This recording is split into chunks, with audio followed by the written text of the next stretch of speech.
right now as far as like a completed thing that has a test, like a track record, is about the only bullpup that I think is really truly worth owning. I'm inclined to agree with that. And like, for example, I've seen the Tavors like, shit their guts out the back of the gun as a rental like a 5 gun. MOA gun too. Yeah, they're just, they heat up weird. I'm very biased against them because of guys. All our credit scores just dropped like a fucking rock. I really wish you wouldn't shit on the Tavor so hard publicly. I don't know. It's like people are like, oh, the Israelis have been at war for so and so and so. It's like the gun doesn't have to stay together that long when you're shooting kids throwing rocks at you. Like, we're already. All right, we're at the 21-minute mark. We've already made a playground. The 5 MOA doesn't matter that much. Oh fuck. You're listening to the Art and More podcast with your hosts, Nathan and B.R. Nathan is a Canadian illustrator with a couple years of military experience, and B.R. is a British anarchist that moved to the States. Both are passionate shooters and community builders. Together, they run the Seaburn art page. Enjoy the show. It's all behind us now. Only good things. Only good thing. No, one bad thing. Okay, so I have all bad things. Yes. Oh, okay. A few bad things. Just, this is a positivity episode. Everything's going to be positive because we're all doom and gloom about how gay and retarded everything is all the time. So, but I am going to complain once, just once. I have a friend who I've brought up on the show before. Like, he's a Canadian. He was tangentially into guns, but not the same way I or some of the people listening to this or you or anyone are. But occasionally he'll message being like, "Hey Nathan, is this a good deal?" And he'll send like a Jimenez pistol that someone's trying to sell him for triple retail. And I guess he just got tired of me saying like, no, don't do that, because he went and he paid $500 for, I think it was an American Tactical Omni. It's an AR with a plastic upper receiver, a plastic lower receiver, and like they retail about $350, so he overpaid by about 150. And he sends me a video being like, Nathan, how do I fix this? And the barrel had come loose, like the barrel nut had walked off. You throw it in the trash and you move on with your life. Lesson learned. You throw it in the fucking trash. Just like spend $200 on a PSA upper. I don't give a shit. Like, sir, that is a murder weapon. It's not meant to be repaired. It's meant to be used and then disposed of. 100%. He had 100 rounds through that thing and the barrel walked off. It's like you are going to die. That is no longer a gun. That is a bomb. And like, just shoot it, bro. I believe. I believe. Just send it, brother. And it's a plastic upper, like all of those like that fucking glass infused polymer. If it's not just like the same stuff Hot Wheels are made out of or whatever, it's going straight into his fucking face. If that thing goes, just shoot it, bro. I believe. I believe. Just every single time I pulled the trigger, I'd be like, "Christ is Lord!" Bang! Christ is Lord! just really hedge my bets. Well, anyway, before we get any deeper in today's, actually introduce our guest again. Coming back, whatever this is going to be, Collin Underdahl, joining us again for the first time since episode 48. So, thank you for coming on, and welcome to the show once again, my friend. Yeah, thanks for having me. I can tell you straight up that I know exactly what gun you're talking about because I have a similar story when I worked behind the counter. A guy had inherited or something, one of those carbon 15s, which is like essentially the same thing as the Omni. It's a really poorly made polymer that somehow can pass as a upper receiver, and the thing was made in like the early 2000s. Like, I'm talking about, like, this is like when Magpul was probably just starting, and like when polymer was just getting to the point where it was like trustable. in the sense of like magazines, not trustable in guns. And he's like, I want to replace the handrail on this, and I want to like kit it out. And I'm like, why? Please, like this was a $300 gun, like in 2005. Like this is not worth doing to it. Like you're better off just keeping it as is and just like kind of looking at it as a relic. Like you could literally pay the same price you're going to pay to put a handrail on it, like a real handrail, and knock off the fixed front sight post. But no. And like then I turned it down for service, and he was a little mad. But I did him a favor. Yeah, And he doesn't understand, but that's the positive part of that story. I did him a favor by telling him no. I did him the best favor, which was he does not have to say a prayer every time he shoots the gun. Yeah. God, was it a plastic upper as well? Yeah, it was a full polymer thing. Just like you were describing. I you gotta understand. love it too, because you can like flex them. I hate that. Like I don't know the PSI that upper is supposed to contain, but I'm not going to be one of those like, oh, like the plastic guns are for pussies and they're just going to fall apart, and everyone here uses Glocks and PDPs. Yeah, there you are holding one. Those Tupperware guns, but it's like the explosion bearing, pressure bearing part of a gun probably shouldn't be made out of the same thing as Barbies. Yeah, well, that's the difference, is like the containment of the actual expansion of gases is in metal parts. It's not like, yeah, okay, in that you have a metal barrel and the lockup of the bolt face, but like other than that, dude, like could you imagine if you accidentally slipped a 300 blackout in that? Like that's gonna contain no pressure. Yeah, that's going to kill you and the guy behind you. You're gonna find some polymer like in your eyes real fast. Oh my god. Yeah, no, that I just don't. But like coming here, and this is just going to be me, and it's going to be being mean. And we said we were going to be not doom and gloom. BR, I love you. I'm going to complain more. Complaining isn't necessarily doom and gloom. Doom and gloom's like we're gonna be eating bugs in a few years and fighting our way out of prison camps. Like just not giving people confirmation bias on life-preserving equipment that isn't going to hold up to the standard. That's not doom and gloom. That's just big brother shit. Yes. Okay. You will eat the bugs if you carry that type of stuff. Yes. If that's your choice, you will eat the bugs. Oh, excuse me, if you buy an Omni 7, or no, that's a night vision tube. If you buy an Omni plastic AR, and that you overpaid by $150 for, you will eat the bugs. Bugs. But I have found that is like a lot of gun culture here. I feel like in our and everywhere. I don't want to say here, but we're kind of within the internet like niche microcosm where it does seem like everyone's. And I appreciate the fact that like culture is driving culture, and it is a positive trajectory of people getting kit, learning how to use the rifles, taking classes, doing field craft, all of these things. But that doesn't change the fact that your average owner probably has a plastic AR with a sight mark on it, if anything. And he has like 60 rounds through it. I'll defend them a little bit. Most of them don't have a polymer gun. But yes. Yeah. Sure. I mean, yeah. I don't know. I mean, I have AUGtism, so like,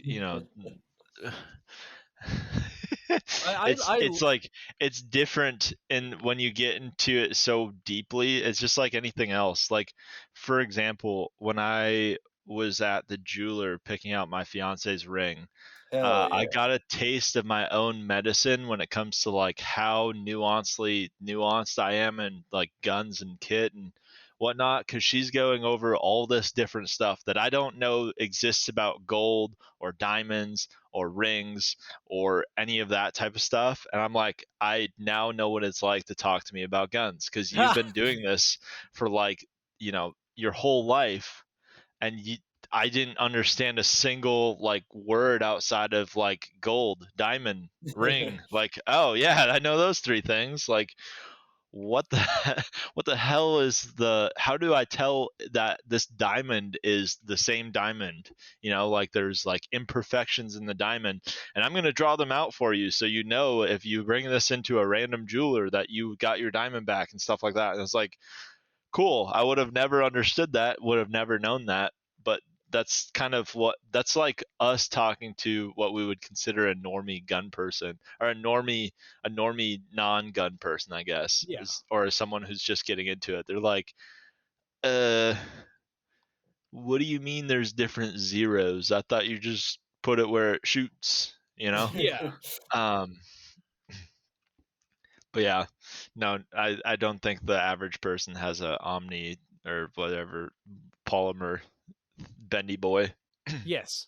But yes, I do agree. I think that you're right. Like we have taken that autism to a really weird level. We've all taken the RADS test, and BR, you failed, unfortunately. Wait, Um, Colin, what'd you get? The rats test. oh, Oh, it's the autism test. have you Oh. not done it? Have you not done it? No, unless they did it to me Oh, in school. Hold well, and once again, we're giving a guess the RADS test. Oh. We'll have to bug you about it after the show, but effectively, oh fuck, we're getting into the autism test again. God damn it. Well, I said AUGtism. So It's completely different. I keep periodically I just remind people that I'm not a normal person, and I think the AUG is kind of cool. And my I like friends the made Dude, my, I used my one for the first friends time. made me Like, a meme really? for it. Well, yeah, that's the frog one. That's like resetting the counter of 0 days without, or 0 days with AUGtism. Dude, I tried one the other week, and it's nice. I really like them. A local guy has one. 0 days since autism.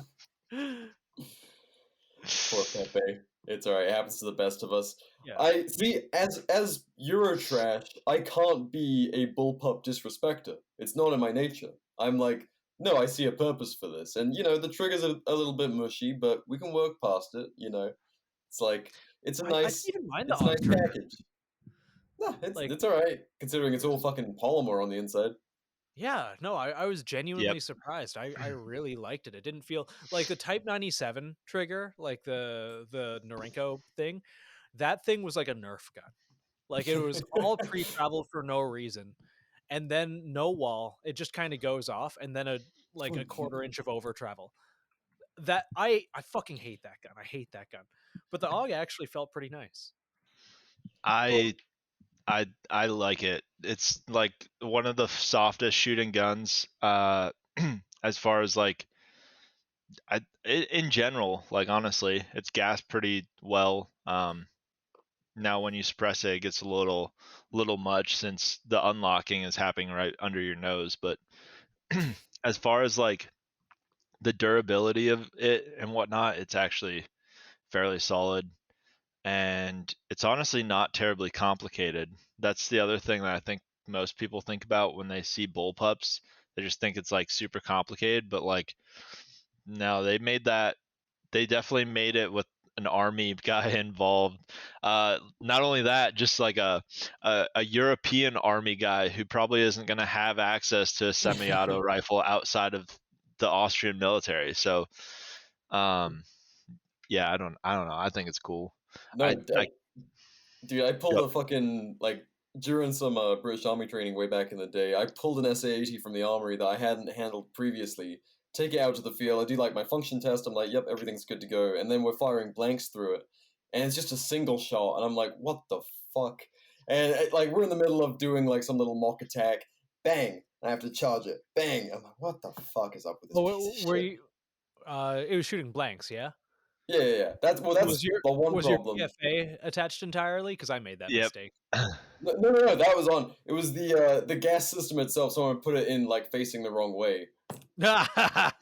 So yeah, those things have to be made like shit simple. And I mean, the Austrians got a hell of a lot better than the Brits and even the Germans trying to fix the Brits' mistakes. Yeah. Like the orc can do no wrong in my book. I'm into it. Like, do you have a NATO or a standard like Austrian model? I actually have both stocks. So I bought the NATO, and that was a mistake. Oh, really? Yeah, I would say that the standard is definitely supreme. I wish I brought it up here. I should have brought it because I knew I was gonna make that joke. But yeah, that was the only thing that I prepared. So you're welcome. But the standard with the AUG like waffle mags has a bolt release, so you have a better manual of arms once you hit bolt lock. So with the standard, which is using the proprietary AUG mags, when the bolt locks back, it locks back like just like any other AR. You do have to strip the mags out of those things since they have the little hook. They don't really free fall. So you hit the paddle, strip the mag, put the new one in, and then you just roll your thumb up to the bolt release, which is right above the mag well, and then go back to shooting.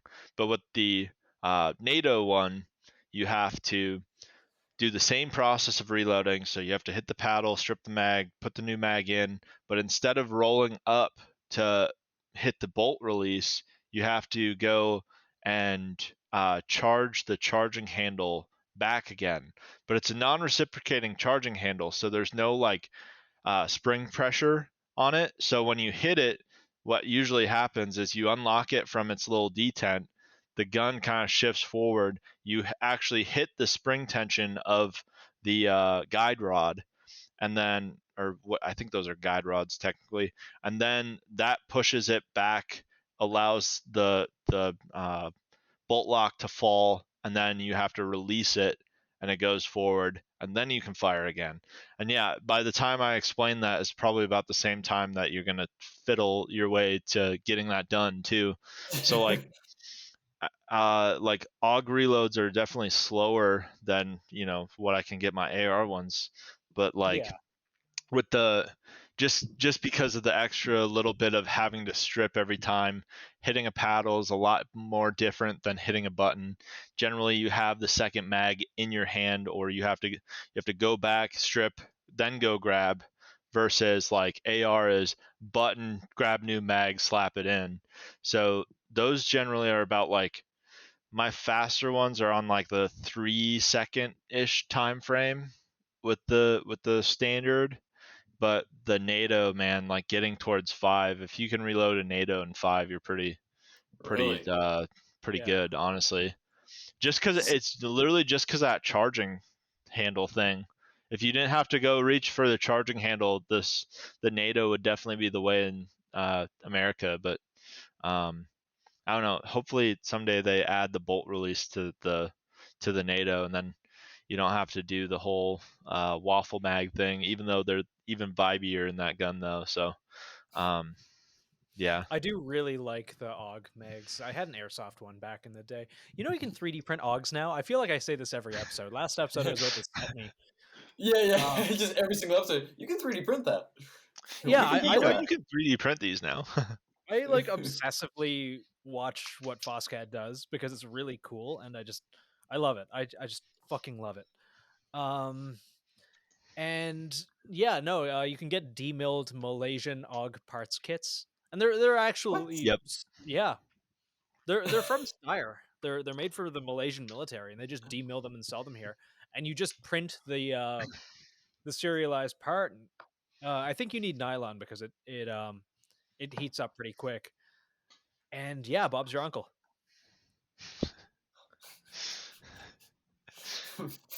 Just like that, bing bang boom, right out the microwave. You have yourself an org. You have yourself an AUG, and it's really cool. They use, I think, it's a different barrel color. They use like standard or slightly modified AR barrels or something. But yeah, anyone can own an AUG, and my poor ass kind of wants to make one. But we'll find out. I do really like them. It's scratching a bullpup itch that like the Type 97 and Tavor both failed to. Part of me wants to get that Springfield Abomination. I never will. Please Oh no. Hellion? Please don't. Dude, okay, hear me out. You ever used to play No. Killzone as a kid? All right. That is like only slightly justifiable is a Killzone LARP, and it's still weird, and I will judge you. Dude, okay, like, say what you will, the Hellgast had fucking drip. Well, the bad guys are always cooler. Like The it's bad just, guys were so cool. I wanted to be them more than I don't even know what the fucking main no, characters are like like. you're just some grubby like pleb They had fighting a bunch of cool guys. AL85 things, and I don't remember anything about them, but the Hellgast, they fucking vibed. They're like I will martial bully you arts if or you some buy the shit. Springfield. As you should. You- I will. You know, too. as you should. I actually have one Springfield. You hold on. Yeah. You started this by talking about flimsy guns made out of polymer, and then you're like, the Springfield may scratch that itch. What? I know, but it just vibes so hard. I don't care I if mean, it it works looks or not. I just cool. want to. Wait, It's Colin, have got you that handled Hellgast one? Death Trooper vibe. So the AUG is like the one bullpup that I think right now, as far as like a completed thing that has a test, like a track record, Yeah. is about the only bullpup that I think is really truly worth owning. You know, I'm inclined to agree with that. And like, for example, I've seen the Tavors like, shit their guts out the back of the gun as a They're like rental a 5 gun. MOA gun too. Yeah, they're just, they heat up weird. I'm very biased against them because of Guys, all of our credit scores just dropped like a fucking rock. I really wish you wouldn't shit on the divorce so hard publicly. I don't know. It's like people are like, oh, the Israelis have been at war for so and so and so. It's like the gun doesn't have to stay together that long when you're shooting kids throwing rocks at you. Like, we're already. All right, we're at the 21-minute mark. We've already made when that you're EF joke. spraying a playground, the 5 MOA doesn't matter that much. Oh fuck. No, the weird thing is, I thought the Tavor was cool. Like, I when I came to the States a few times as a kid, I would rent the Tavor at ranges just because I saw it in fucking Call of Duty. I was like, oh hell yeah! Shot it a few times. I'm like, yeah, this is certainly one of the guns of all time. That's the thing about them. You like the look of them looks pretty good. Like the whole, this is the future. The whole polymerization of that thing and how it definitely looks like it should be a lot better. But then yeah, you just shoot it and it's like the little quirks are not little quirks. They're actually like, yo, this is actually not that good. Like, yeah. And everyone dumps on, like, everyone's first dunk on the AUG is like, it's got a bad trigger. It's like, it doesn't, dude. Have you shot a broke in one? Because like, then that's where the like post round count type deal comes in. It's like, what round count do you have on the gun? Because yeah, it's not gonna feel the greatest. I mean, it's honestly, it's like the Glock trigger of rifles. It only gets better if you shoot it. It only gets better if you shoot it. No matter how much dry fire you do or anything like that, it's not going to get much better. But once you start shooting the gun, it actually wears in to the point where it's supposed to be. I don't remember anything bad about it. And the guy had only had it for, because I shot it last weekend. The guy had only had it for a couple months, so it can't have been that broken in, but it felt like a decent AR. It's like better than was it new or like did he buy off someone? I have no fucking idea. It looked pretty new. Like, I don't want to be like, oh, the spotless brass deflector. Like, I can't fucking tell. Didn't have any. Well, they don't come with deflector to begin with, so that's aftermarket. And if you Oh. don't put them on, that is the one thing that if you don't put a brass deflector on those, the brass will actually like pop out and start chipping away at the polymer in the back. So that's kind of silly. It's obviously going to be fine. Like it's thick enough polymer where it's not going to do anything, but that is where it's like, why can't you just like do something about that? You didn't think about where the brass was gonna go? Yeah. That I did not actually know that. Yeah, the Corvus Defense or Corvus Defensio is like the primary one you'll see on most people's stuff. I know like Arid is making some AUG parts. They're super into I like AUGs. Arid. Yeah.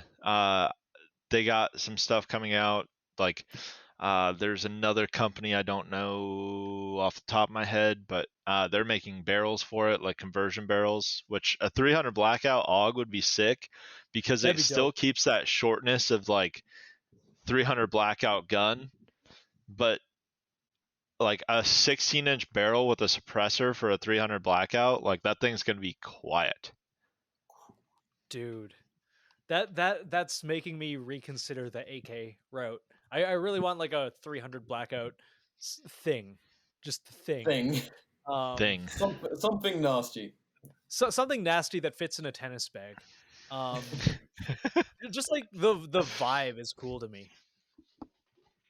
I unshamelessly want a Jackal. I just think they're cool. Oh, the Jackals are really neat. They're like the ACR we have at home, but probably better. It's like the ACR we could have had. Yeah. PSA is Maybe. making strides. I appreciate it. That being said, I did see, and I don't know how old this is, and this is on Reddit. I always say whenever I bring up Reddit, I fucking hate Reddit. But someone and yet you PSA spend time there. I like gaffs. Okay, I buy all kinds of neat shit there. Fair. So he had a PSA upper that was failing to feed, failing to anything, wouldn't work at all. Disassembled the upper, took the handguard off. The barrel was put in at 90 degrees. So that little detent on the top of the barrel that interfaces with like part of your upper, so you can't do that. Oh god. So they ignored that. The barrel was like 90 degrees. The gas block was still like the proper way, but it wasn't interfaced with anything, so it would not go. The gun was just absolutely fucked from the ground up, and I don't know if that was like PSA QC. I don't know how old this was. That's a TGIF gun. Yeah. Yeah. Like, well, 6 o'clock. Time to get out of here, boys. It ain't much, but it's honest work. The gun's together. I don't know what you want out of me. Is this one good to go? Yeah, I think. Yeah. That is. Little did they know that cross-eyedness was going to affect their alignments. So that fucking meme of the mum with like wine and a cigarette. Aren't you worried that's gonna affect the baby? Nah. 9 months later. 9 months. Yeah, that 9 months later, they get sent the RADS test, and the first thing it says is "embrace autism."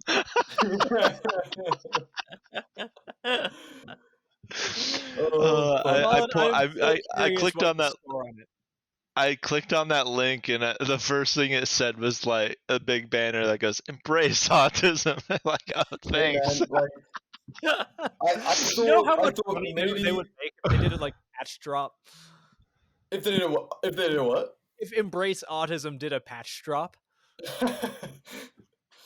Only one niche corner of the internet would be like piling in on that, and it would be our 100%. people.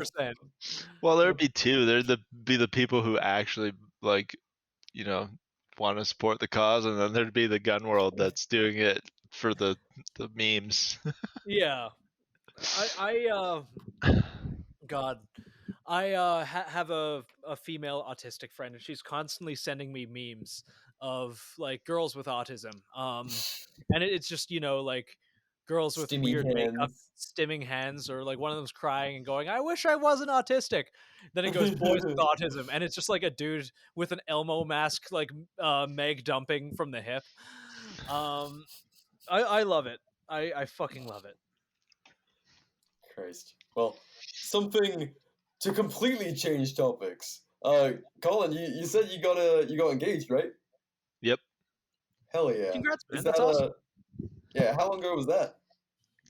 It was in October, and the wedding is in April, so it's been a lot of planning. Oh man, that's like I'm when you were bringing up the ring a minute ago, I just went through the same process for my lady, and I'm like, Oh, does she it's know? Does she listen to this show? Because if so, you're fucked. she Dude, she does doesn't. occasionally. Oh, I'm gonna cross my fingers and hope she knows it's coming. We've talked about wedding plans for years now, but like our planning is it's gonna be like probably a year and a bit at least after I pop the question. So to go from October to April, holy shit! yeah. Well, neither of us really want a long engagement to begin with. Like, Yeah. Yeah. Are you just doing a little celebration, or are you going to like have a ceremony and stuff? oh, we're going for the full. Like, we're going to have a full Catholic mass. We're gonna have the whole reception with a bunch of people invited. So yeah, uh, yeah, it's it's not getting bigger than I thought it would, but when you start thinking about it from the planning side, you're like, you know, this many people is a lot of people, and like every person starts to add cost, and you're like, holy shit. But um, I don't know. I had a big I have a big like family on my mom's side, and I just remember going to like all their weddings when I was younger, and like it was fun, and you get to see a different side of your family and all that stuff, and uh selfishly, unselfishly, like they're coming there for you this time rather than you being there for them. So like yeah. Plus she's from a small town. uh Both her siblings are already married, and now they're like, oh, this is the last hurrah.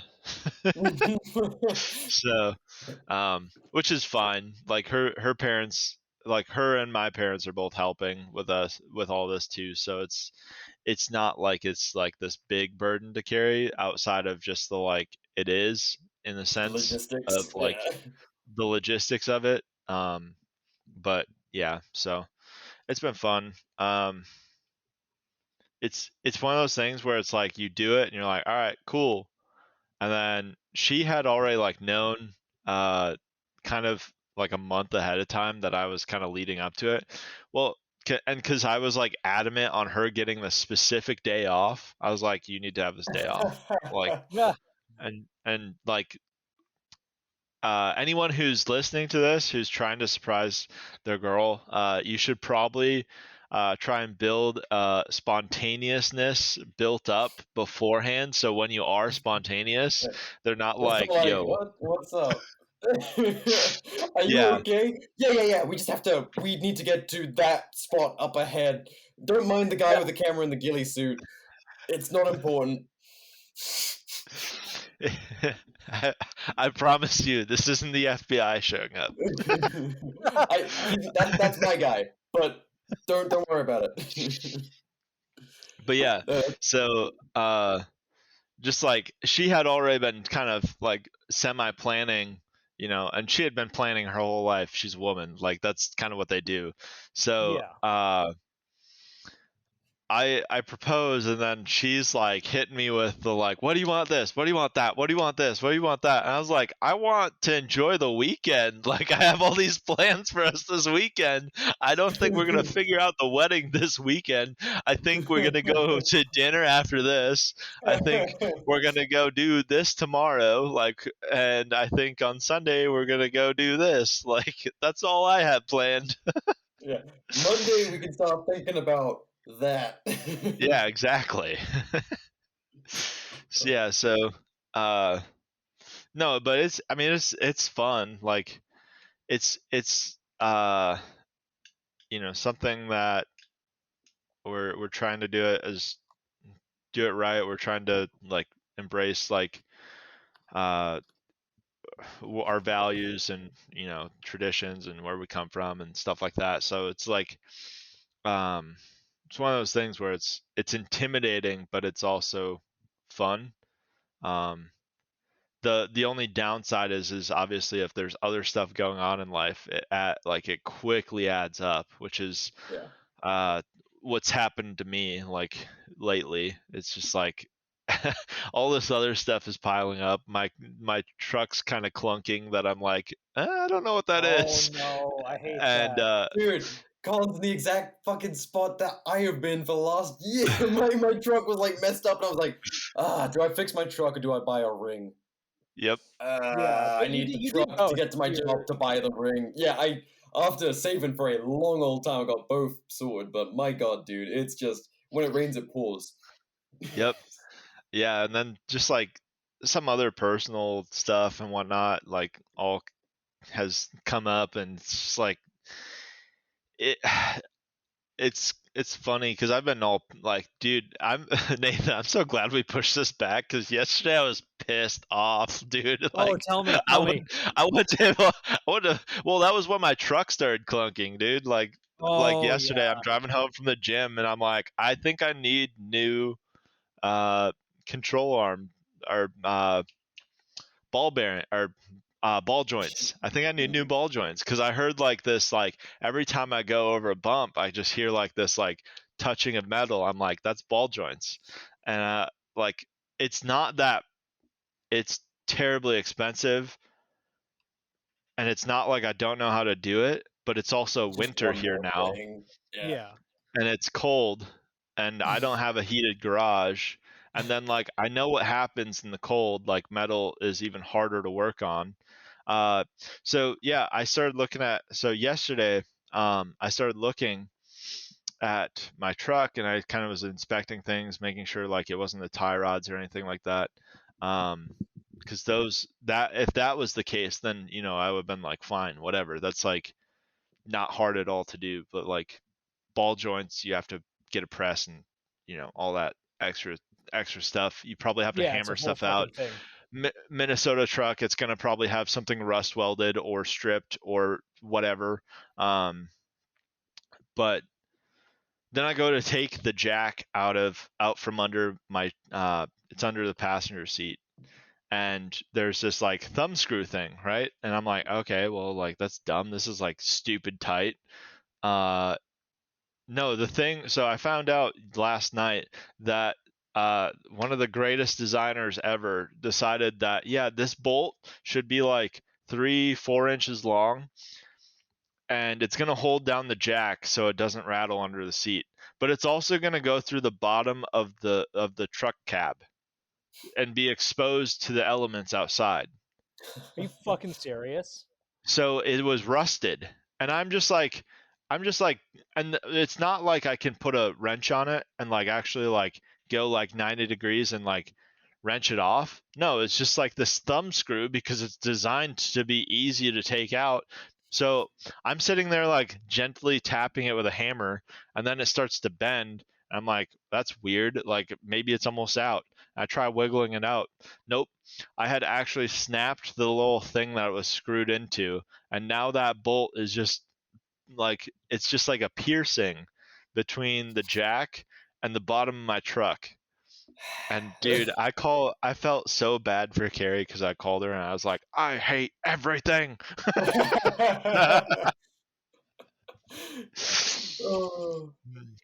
And she like but she's like so happy with everything else, and she knows that I've been stressed out about stuff, and so it's not like she was mad at me, but I just felt bad afterwards because I'm like, man, I was supposed to record with Nathan. I've been putting a lot of like stress on her with like being stressed out about a bunch of other stuff, and I'm like, man, that was one more thing. That was just one more thing, dude. Dude, like I don't force it. If I'm having a bad day and the episode's supposed to come out tomorrow, Like people can tell if you're forcing it. Yeah. That's 100% true. BR's looking at me like, no, you should force it, motherfucker. No, make it We have a happen. responsibility to our high score Reds listeners. The people demand content. People No, demand. They must consume. consume weekly, Sunday, 6 p.m. on the dot. Sunday, It's 6 never p.m. late. It's on never the dot, late. except for when it is, which it is never. It's sometimes late. When there's a intro on top of the intro of BR going like, "Sorry fellas, got a little sidetracked this week." he's gonna be listening to that part, making sure the audio's good. He's like, "Ugh." Dude, you have no idea. Like, God damn it, Nathan. Oh no! Like the reason I brought up like the engagement and all that is I think honestly for all of the many things that this community stresses over with like prepping and like this is what I need to be investing in, blah blah blah.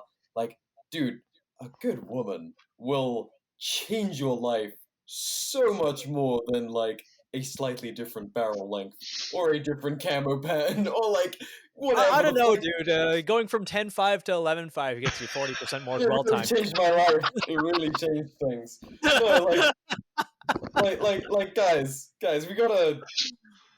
If we want this to be like to have some longevity, you need like that stability and having a good woman in your life who can kind of like when you're in that stressed out mode, you're just like fuck, like everything shit. I'm stressed out.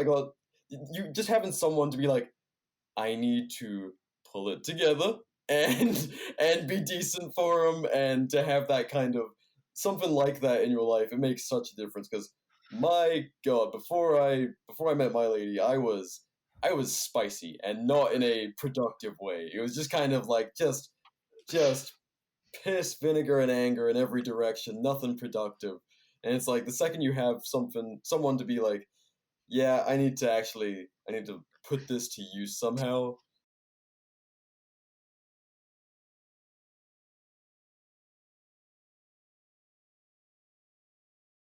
Not here, but we will after. Beep. Okay. Oh, it was cut. What? Yeah. So I agree with you because I was similar the same way, like similar in ways too. It's like, I got off I'm hanging up with her and I'm like, yep, I'm just pissed off. I'm gonna go put my phone through the wall real quick, like just kind of joking, but like realistically, like I don't know, maybe before, like I kind of got I've went through like phases, right? And there was definitely a phase where like tossing something of value at the wall was not out of the question, Yeah.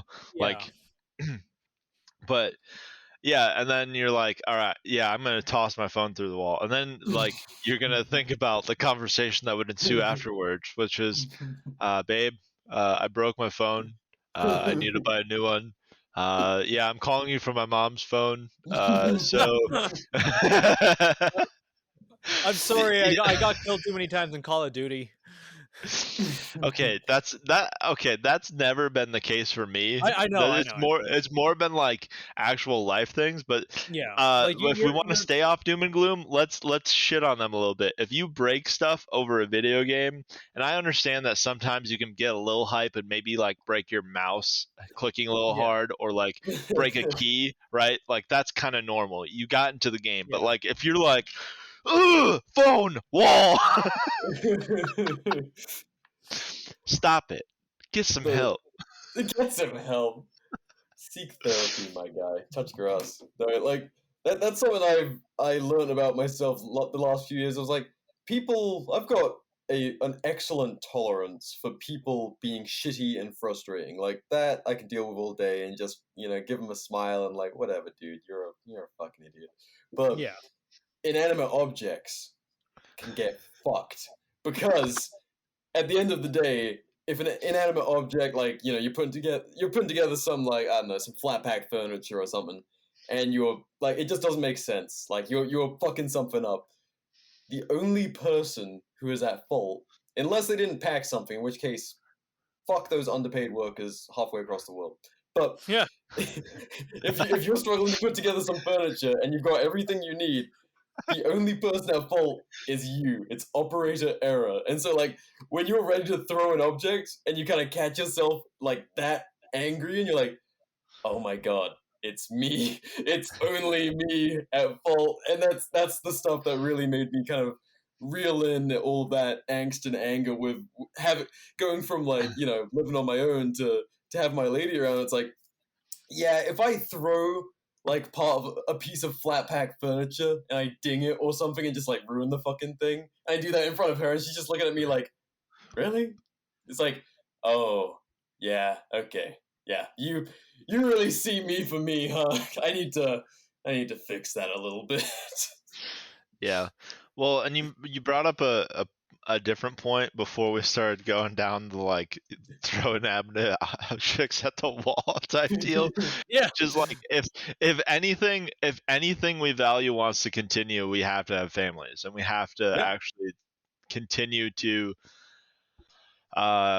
like, we have to continue to talk about this, not just on podcasts, but in our own homes. And one of the best things you can do to also help with that is, have kids and stuff, and raise them correctly and raise them in a manner that makes them critically think.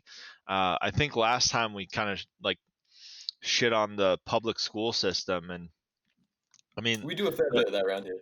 yeah, I think me and Nathan talked about it a little bit the first time I was on, and like, it's not, I've tried to be more realistic. I got really polarized against it. I didn't have a good time in school, like, at all, because I don't learn well. Let's be real. You don't learn much in school to begin with, but I don't learn the stuff that is not interesting to me. But you asked me about my interests, and you send me the autistic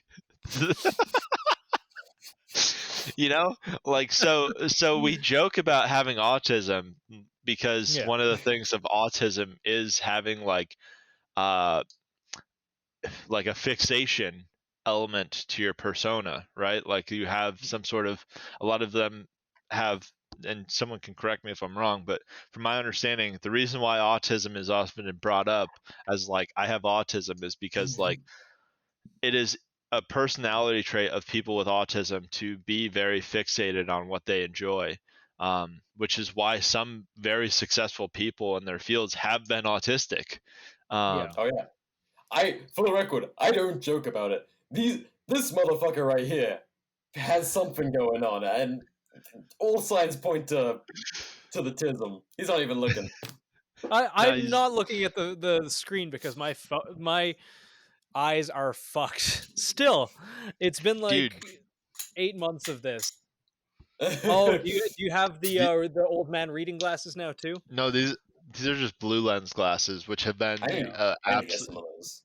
Yeah. Oh, random really little help. Thing. If you work on a computer like all day, get some. Like, Luke got me onto these. I was like, dude, I'm getting headaches every single day, because there's days where you can't, like, if your job requires work on computer, like, there's days where you cannot like get off of it. Like, you just have to kind of power through it, and you can drink all the water in the world. Like, here's my little office worker type deal, or computer worker type deal.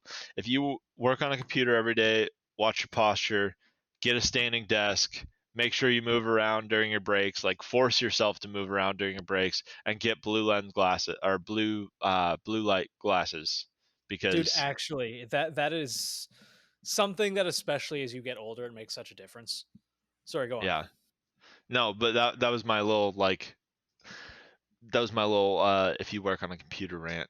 I never thought I would, honestly. I never thought, like, if you told me what I'm doing today was what I'd be doing, and obviously it's not like the rest of my life, but like, if you told me that, like, you're gonna make like stuff on the computer all day, or like write up things, like write professional things, and I would be like, yeah, right. School told me I'm retarded. A desk job? Nah. Yeah. I'm gonna be driving the trash truck. Yeah. No, I was talking about that with a coworker the other day. I was like, how the hell did a bunch of like dudes end up, like capable dudes, end up behind computers just staring at lights all day inside sunlight not touching them at all? It's like, how did we end up doing this? Like, I don't think any of us were like, I want to work behind a desk when I'm an adult. Yeah, it's weird. It's like one of those things though. It's like there's certain things that like have made it validating to me, because I always was like a very hands-on worker type deal, and like I always like originally before joining the Marine Corps, I thought I was gonna do like auto mechanics and stuff like that. And, it's kind of weird. Like it doesn't make me look back and wish I did anything different. It's just like it's kind of funny how the thing that I saw myself doing wasn't quite it of what I actually am doing, but that doesn't also mean that I couldn't do it, if that makes sense. Like there's times where you're staring at a computer and you're like, I wish I was, just doing manual labor, because at least manual labor is more stimulating than this. And then Yeah. there's other times where you're doing manual labor and you're like, man, I wish I could sit at a fucking desk right now. No, it's so funny. Like the shit talk. Like my workplace has a mix of people doing manual labor and people in the offices, and like just bitching at each other about like, oh yeah, I wish I was doing what you're doing. They're like, what? Nah, I wish I was in a comfy, warm office or whatever. It's like just that Grass is grass is always always greener. Yep. Yeah. See, But really, no, what we're meant to be doing is chasing mammoths off cliffs. That's what my heart wants. Nothing else. Just chasing large animals to exhaustion and then consuming them. That's all I want. Dude, I And going home volunteered to at my a cave. yak farm, and it was like the most fulfilling, like totally unpaid, just like helping out, and it was weirdly fulfilling. I would like to just take care of yaks. I think Yes. Yeah. Wait, when were you doing this? like a week or two ago, a little more than that. Just yaks, just hanging out with yaks. Did I not show you pictures? Oh yeah. Well, I thought you had just came across one. I didn't know you were like volunteering. No, you don't or- just come across a yak, BR. Where do you just come across a yak? Nathan, I'm gonna be straight with you. I don't even know how the fuck you spell yak. YAK, isn't it? Isn't it just a 3-letter word? Yeah. It's like the word Oh, whack yeah. starting with a Y, so it's yay. No, it's a Y No, Collin was right. A K, like It's YAK. no, Yeah, it's it's just YAK. YAK. I'm pretty sure. What? I No, think no, both no, of you no. are wrong. I think What? you're wrong. You were hanging out with the yaks, and you don't even know how to spell yak. Yeah. Yeah, how I can I like even how both believe of you, you are Nathan? looking it up to be like, is he wrong? No, Yeah, it is. of Yo, all the things, I'll of all the slap things to that fact you. check. No, I'm just trying to gaslight you. You don't just I come do, across a yak. You don't just go. Speaking of, I really want to get people calling guns iron again, because I think that's badass. It's just fun. This is just more of your cyberpunk vernacular, but Oh, I hold up. actually I mean, wholeheartedly agree with this. Fucking what? Big Iron, like Marty Robbins, all of that. It's been around for a while, but yes, it is cyberpunk vernacular. Dude, do you know like Hey. a single action army? It's a that's cattleman. badass. That's Hell yeah. badass. Dude, you can talk about how cool modern guns are all day, but like buying a Uberti reproduction cattleman is something that I thought I would regret, but every time I pull it out and think like I'm gonna sell it, then I'm like, hold on. You just spin it, but the engraving, Then you- no tactical advantage whatsoever. Then you spin it in your hand and you just think about like I'll be your huckleberry or something like that, and then you're Yeah. like, I kind of want this thing. I kind of like this. I'm gonna own this until I die. Yeah, and then you just. God, I would open carry that's some that ASMR right there. any day. 10 out of 10. You open carry that, and then you still got your Glock concealed. Dude, I open carried in just for show. 1911 to the grocery store the other day, and I felt like such a retard.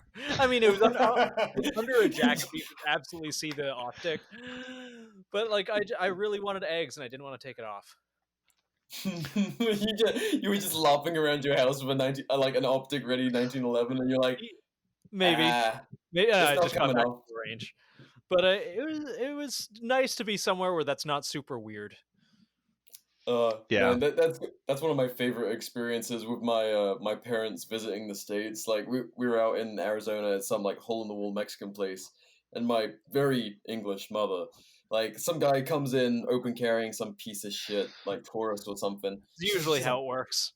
Yeah, she's like, "Oh my god, like really? Is that necessary?" I just lift up my shirt. I'm like, "What?"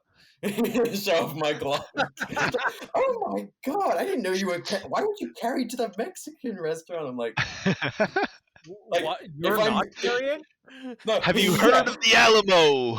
Yeah, like, Mom, if we're going to go and get authentic, good Mexican, like this is not a good part of town. Notice the menu is entirely not in English. I'm carrying my Glock. I'm sorry. It's part of the cultural experience, all right? You got the Glock, you got the 33-round mag, you got the little switch in the back you bought from a teenager in Chicago. Yeah, boy. I do not own any of those ATF. I'm surprised you don't own a 33 Speaking of British people and guns, have you seen the meme where it's like, well, at least we're not getting shot in mathematics class? At least our schools aren't shooting galleries. Yeah, oi! Like, stab. Yeah, half of my fucking DMs are exactly that meme. The amount of ugly fish I've seen probably goes past anyone else in this community.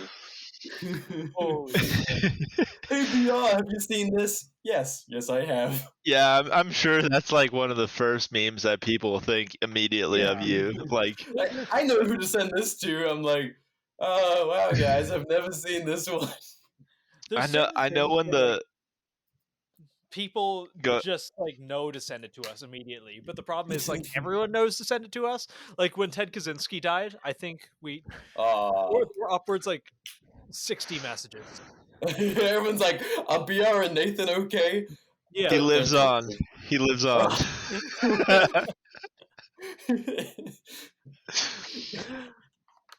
Wait, I couldn't help it, but I had to send a couple of the really spicy dead Queen Elizabeth memes to BR. I knew. Oh, dude. It's one of those. It's one of those caveat things where you're like, man, I don't know who actually feels strongly enough to understand this meme. Like, yeah. Oh man, that was a beautiful day because like literally half the industry and like anyone who knew of me was like, all right, sending me out all of the memes. Like I think the box. Someone on Twitter tagged me and was like, BR, it happened. She's dead. It's like, no fucking way. And fucking Mitch, I'm pretty sure, sent me the Lizzie's in the box thing and like all the Irish shouting it. Oh god, what an excellent week or two. Twitter that day was literally two camps, like God save the Queen, and then like rip Bozo. Rest in piss, Bozo. It was just wild. It's like, my God. Well, and like that.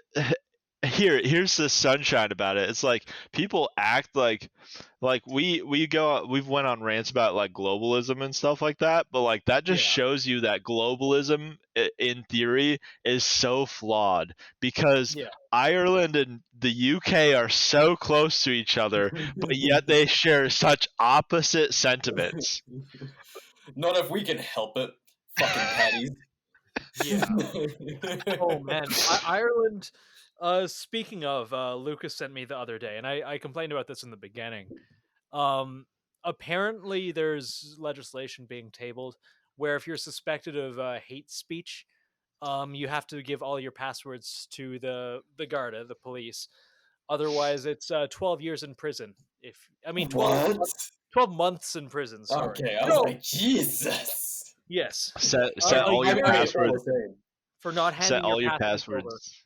Yeah. All my passwords are Ligma. Is that it? Just Ligma? Ligma Lig- balls! Ray!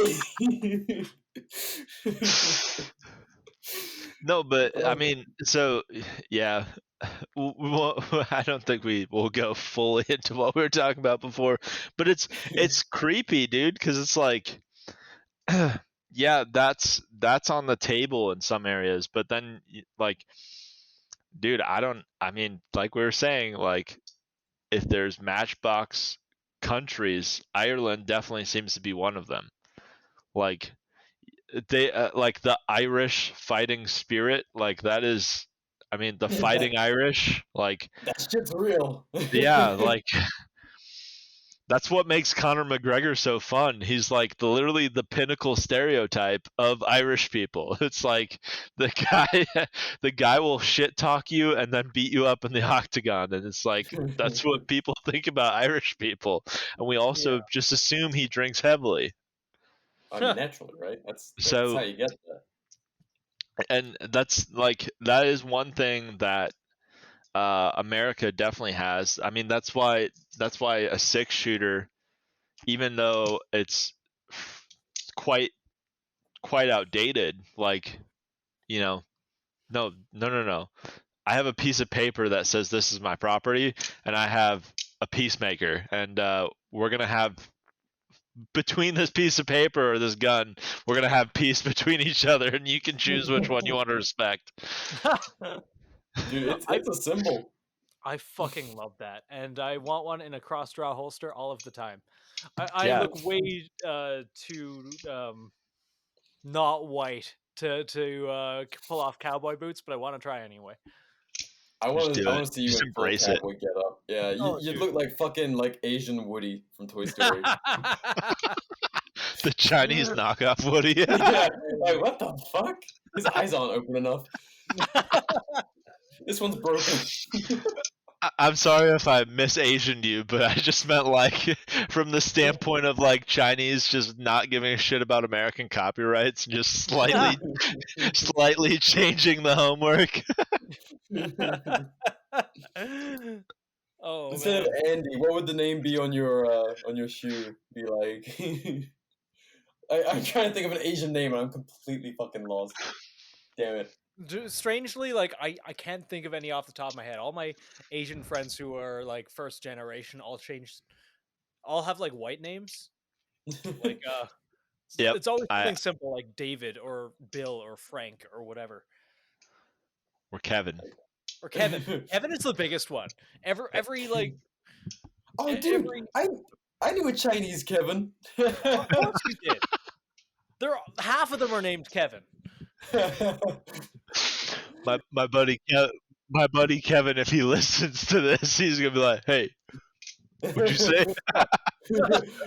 That's not cool, man. Even if it's true, fuck you. Oh fuck. We went from like I feel like we went from something super serious to just 10-minute rant about silliness. That's basically just this show. Like, That's good. Entirely. That's the format. That's good. Yeah. But as we were saying, like for real, if you wanna keep your values, you pretty much have to take it upon yourself to do it, because no corporation is going to do it for you. No government is going to do it for you. Oh fuck no! It works against them. Yeah, it it just doesn't. There's quite frankly not enough money in it, and that's when every country is focused on trying to raise their GDP, whether or not the actual populace sees it or not. Like the benefit of the GDP raising. Like, values are just minor inconvenience in the long-term scheme of things for corporations and stuff, and that's one thing that's annoying for us, like in our generation, is we are the generation that is returning back to what we were told about from our grandparents, and what was supposedly the values of these these great countries that we've came from. Like, in this whole thing, like, America, the UK, and Canada were once the pinnacles of living for, quite some time in the world. And now, America's kind of a little bit of the last holdout. The UK has obviously gotten way off the rails. God. Canada showed its cards. Like, Yeah. so, at one point in time, yeah, like, all these places gave up their heritage and their values and every little thing about it for the convenience of whatever it was. And obviously we saw where people's convenience was challenged in the past couple years. I'm seeing if I can get through a podcast without getting flagged for the C word. So on this show, I just replace it with Tom from Tom and Jerry sneezing. yeah. So but yeah, we saw where the cards were, or we saw where everyone's cards were already played, as far as the countries go. But then, like, on an individual level, that was where the real, like, who actually holds this stuff, who actually believes this stuff, who actually doesn't believe it for the sake of, I'm an American and that's kind of what American culture is supposed to be, because that got thrown out of the wayside. Because Minnesota Nice is a prime example of getting thrown out of the wayside. You used to be able to kind of just spark up a conversation with anyone here, and now there's still people 3 years later who are, like, literally afraid of other people. It's like, Oh yeah. yeah, and it's wild, because isolation and, I mean, the propaganda machine and all the other stuff that's at play, if you're going unchecked, whether it's a good woman, whether it's a good family, whether it's having read thoroughly into stuff, like, or having good friends that, help you from going full schizo and, like, losing your mind, like, it's hard to fight that battle on your own.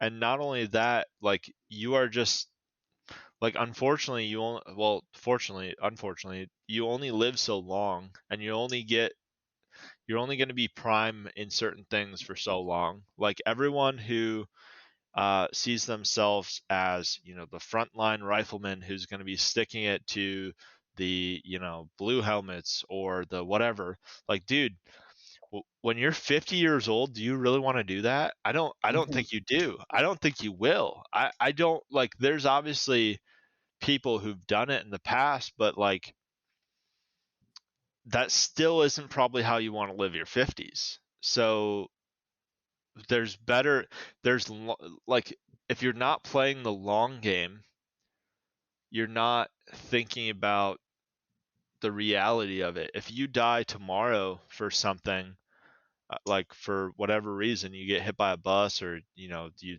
throw your phone against the wall and it hits you in the temple and you die,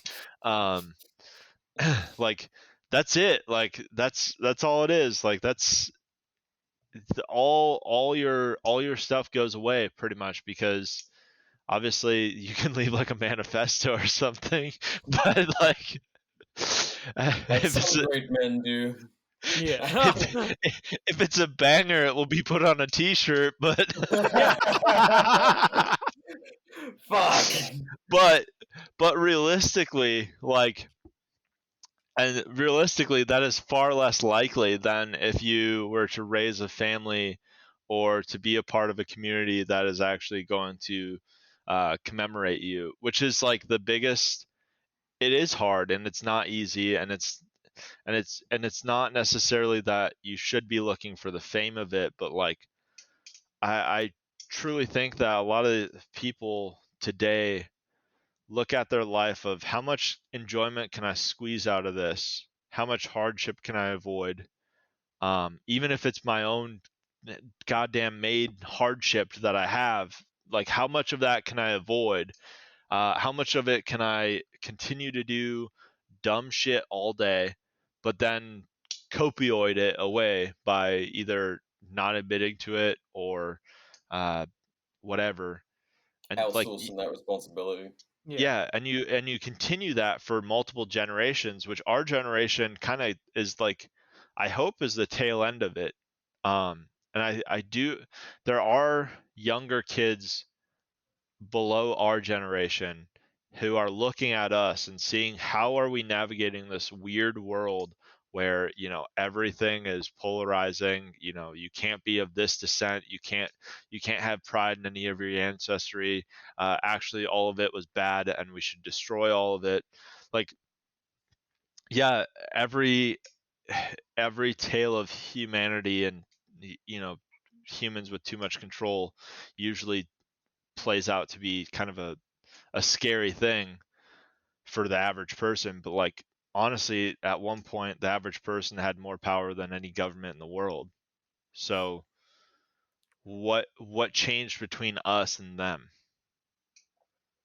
I mean, it's that outsourcing of responsibility, and it's that not being builders and doers and slinking away from that and just choosing the easy path, which in the past it was seen as a sign of progress to have an easier life, than your parents and their parents, and yeah, of course there should be, we should improve conditions, but it's gotten to the point of like there is now such a lack of responsibility because people don't know how to take care of themselves. Instead of improving the conditions and making your culture stronger and your community stronger, it's now to the point, like you were saying, we've been psyoped into being afraid of each other, and we are completely broken down to the point where we're almost, I think we're clinging on to the ability to build community still, but it's almost a lost skill at this point. Uh, Yeah. I do think too. It's like moving from a medium city to a small town. Having lived in big cities before, you see it. The more people you get together, the more isolated they become. The less sense of community there is. The more like we don't want to get involved with that. You're familiar with like the Kitty Genovese thing, right? The Oh, What's uh, that? the murder in the 70s or 80s is fairly high profile. I believe it happened in New York on a bit just off a busy street. Um, what? a woman was stabbed and tortured to death for half an hour, and no one did anything. And it took half an hour for the police to show up, and very few people alerted the police. No one actually helped. No one stopped to help. Um, and I see all the time, and I've experienced like if you're in the city, you don't get involved, and out here, there's more of a sense of community.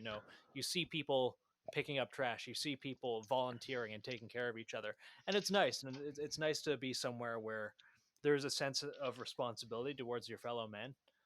But I do think in just this weird like onslaught of people moving to population centers and just like rampant the globalization thing, all of that, we're losing our humanity, and it kind of goes along with what you were saying. Yeah. I think, well, so that's one of the issues with like the justice system at this point, is the justice system is definitely weaponized because the people who went through these institutions and got praised for mediocre work are are honestly infesting in areas of responsibility, whether you like it or not. Like, dude, the last thing I want to be is a bureaucrat.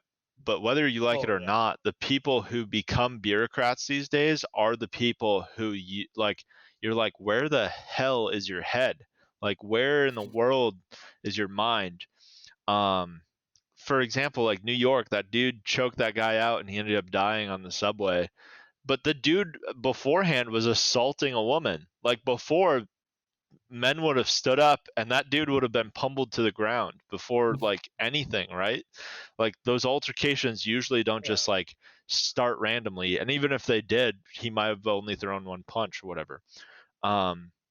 So you have a weaponized system that definitely wants to keep you afraid of doing anything and paralyzes you to be like, am I in a city where people are not going to judge me based off of some random, academia standard, but are they going to judge me by the character of my actions?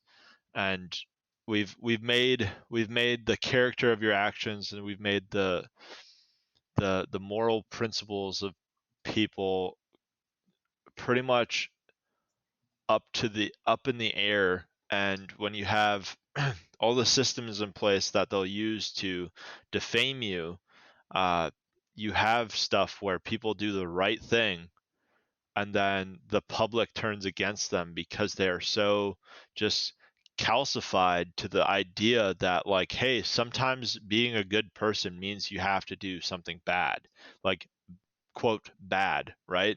Like nobody wakes, like nobody who is sane wakes up one day and is like, you know what, I really want to just like kill someone. I'm going to put myself in the situation that, I'm going to be able to do that, right? Like, but there's people who are good who are like, hey, there needs to be someone in this shithole of a place that, doesn't really have anyone actually kind of fighting for what's good there, ready to put their foot down.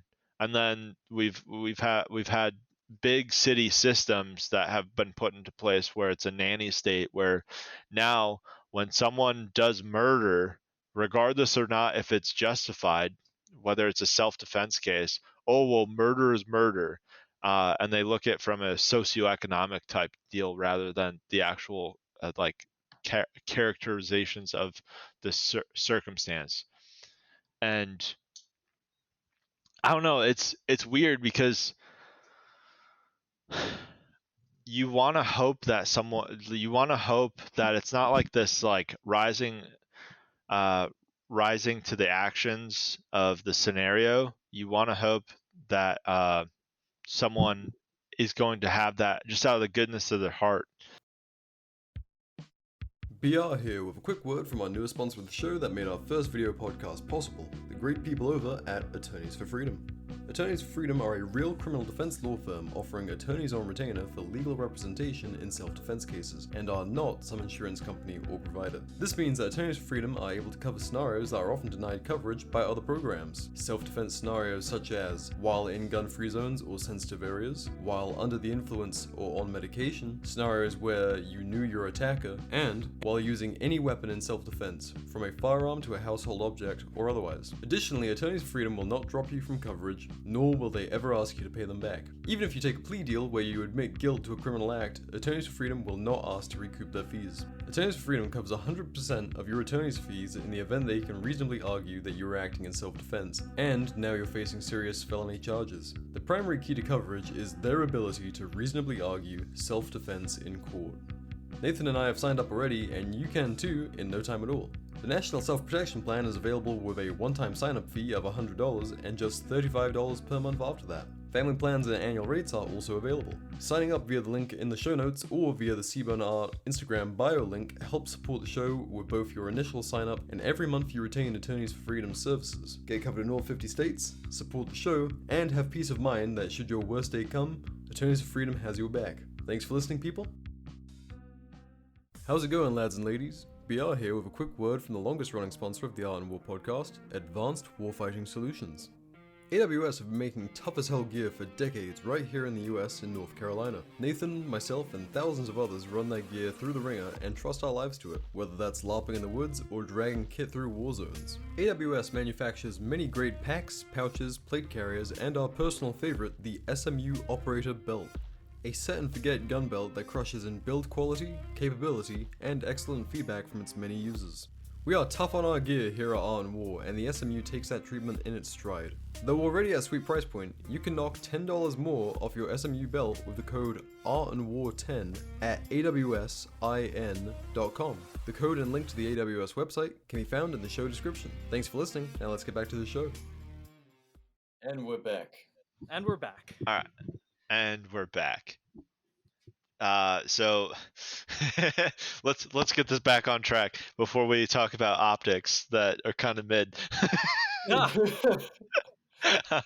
I'm just kidding, but no. So like, yeah, we have a system that kind of like actually puts down the idea that there is inherently good actions out of what is generally perceived as inherently bad. Like, I don't think anyone who is in our sphere who is sane, and if you feel otherwise, you would not be hoping to end a life. You would not be hoping to be in a situation to end a life, even if you train for it your whole life and never use it. That is still a valiant effort of your life, and it's a just cause, and you don't need to be looking to just utilize it. That's where I don't like where people go with some of this. It's like, when it arises, like, when what arises, motherfucker? Like, dude, I don't want my fiance to feel the ravages of a war-torn country. I don't want any of that, right? And if you're like hoping for that, then dude, yeah, go touch grass. Go like go Dude, that's go see a little kid. Like, go talk to little kids. See what's in there going on in their mind, because I guarantee you they're just looking to learn something from you and not learn that your whole idea is like everything's fucked. You're gonna grow up in a fucked state, and you're probably gonna die as a war casualty. Like, no. No, like, and that's just the thing. Like, the whole being a builder instead of being just like, like an aggro fuckhead, kind of looking like my life will begin when the grid goes down and people start looting. Like, really, dude? Like, those things very well may happen. Who knows the probability of it? And like, I'd rather a much more peaceful transition into a better way of living. But those things might happen. But all the same, I'd much rather build something parallel to this decaying society prior to anything happening that can be like a lifeboat from whatever this mess is. Yes. And into a more positive future for those hopeful kids who, God forbid, they're at risk of a war on U.S. soil or anywhere else in a peaceful place. Like, you want to build a community that is resilient to any sort of awfulness that might crop up as this government absolutely fumbles peace and stability. Like, that's the one thing that I think a lot of the young guys, and we're kind of touching on it earlier with something as simple as finding a good woman, like that. Honestly, it can really reshape your whole mindset, because you're like, oh yeah, you might have been like young and looking for that challenge that maybe you changed your mind on what the military is doing, and kind of that initial challenge you thought you might have in life, and then reconsidered not signing up to go and fight and do whatever your government's bidding is, but like instead, like, stay at home and build something here. Like, people, I think young guys still have that need to be challenged and to prove themselves, and it's like, dude, there is nothing more impressive than building a stable, loving home and family and community. Like, the more things you build of that nature, like support systems, and you're able to be someone who not only provides but has extra to give to others, and can really build people up and help them get their lives going. Like, that is insane, and far more impressive than having the notch on your belt of like, oh yeah, I fired a rifle in anger at another human being. Like, Yeah. you should absolutely have that capability, because it's always a possibility, and to defend the good things in life, you should have that capability. But if you're not seeking out to be a builder rather than just a destroyer, then you don't get it. Well, as Mitch used to say, a lot of young men have a lot of anger. He called it Yep. bloodlust, and I Yep. absolutely agree. It was so a lot of people are angry, and it's addicting to be angry. I think It's And easy. yeah, very much so. Oh, You get it's caught up the in this. cheapest dopamine. Yep. Yeah. And I think what you're saying and is kind of lost in a lot of people, and I really wish it wasn't. In terms of, it's a lot easier to get people upset than thinking about solutions. And building community is one of those solutions. Is it going to fix every problem in the world? No, but it is more productive in the long run than bullying people online or obsessively like lubing your bolt carrier group while you sit with your 15,000 rounds of green tip that you'll never use, or God forbid, like commit some sort of atrocity. But people get really hung up on the violence when it should be the last resort, and no one should want it. Yeah, well, and then too, what is the outcome of your violence? Like, if it's violence for violence, then you can expect more violence. Like, there's Yeah. really, but if there's no end goal to your violence, like, then you don't get anything out of it. And yeah, I mean, so like, for example, like telling people, for myself, like telling people that I was in the Marine Corps and that I was infantry, everyone first, like the first question they want to ask is like, where did you go? Right.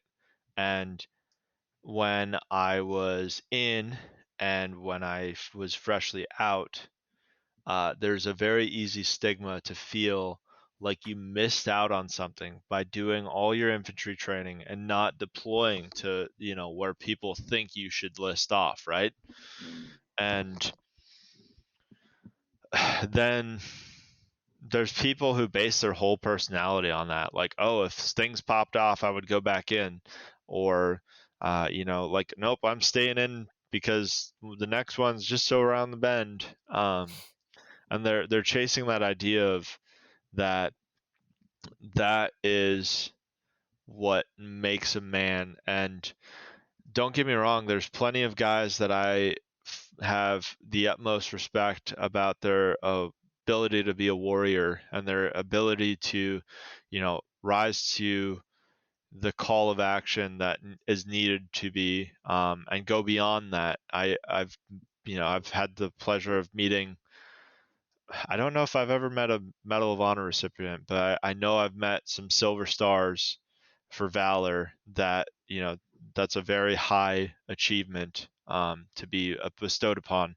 And being calm, cool, and under fire is something that every man, whether or not he wants to admit that that is something he wants to be that.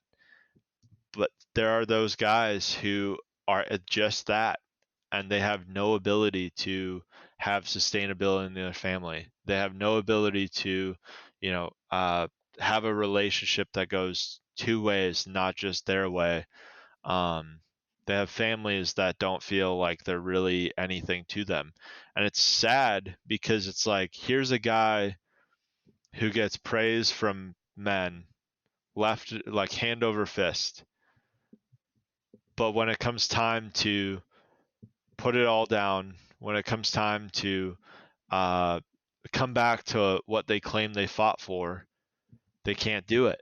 They literally are incapable of doing it because they only see it from the standpoint of like that's the only way to fix any problem ever. And like, good luck having a stable family with using violence of action as your only course of solving a problem.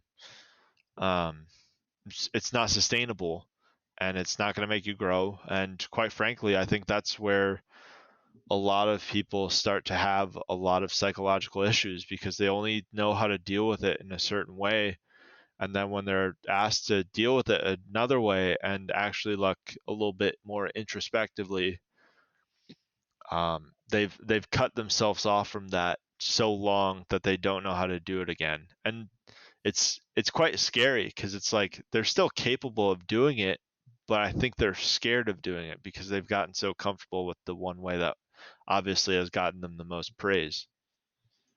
Yeah, that's what, from the time a lot of people were, like 8 years old, 10 years old or something. That's what they pictured themselves doing, and then hell, they went and did the thing, and they did get that qualifier, and they were built up with just that mindset of, I mean, it's that old adage, to a hammer, every problem's a nail. Like, if that's what you've built yourself into, I mean, that, great, capable of violence, absolutely. That's a good thing for a capable human being to have. But if that's your only tool, kind of fucking stuck with not much else to build yourself up on.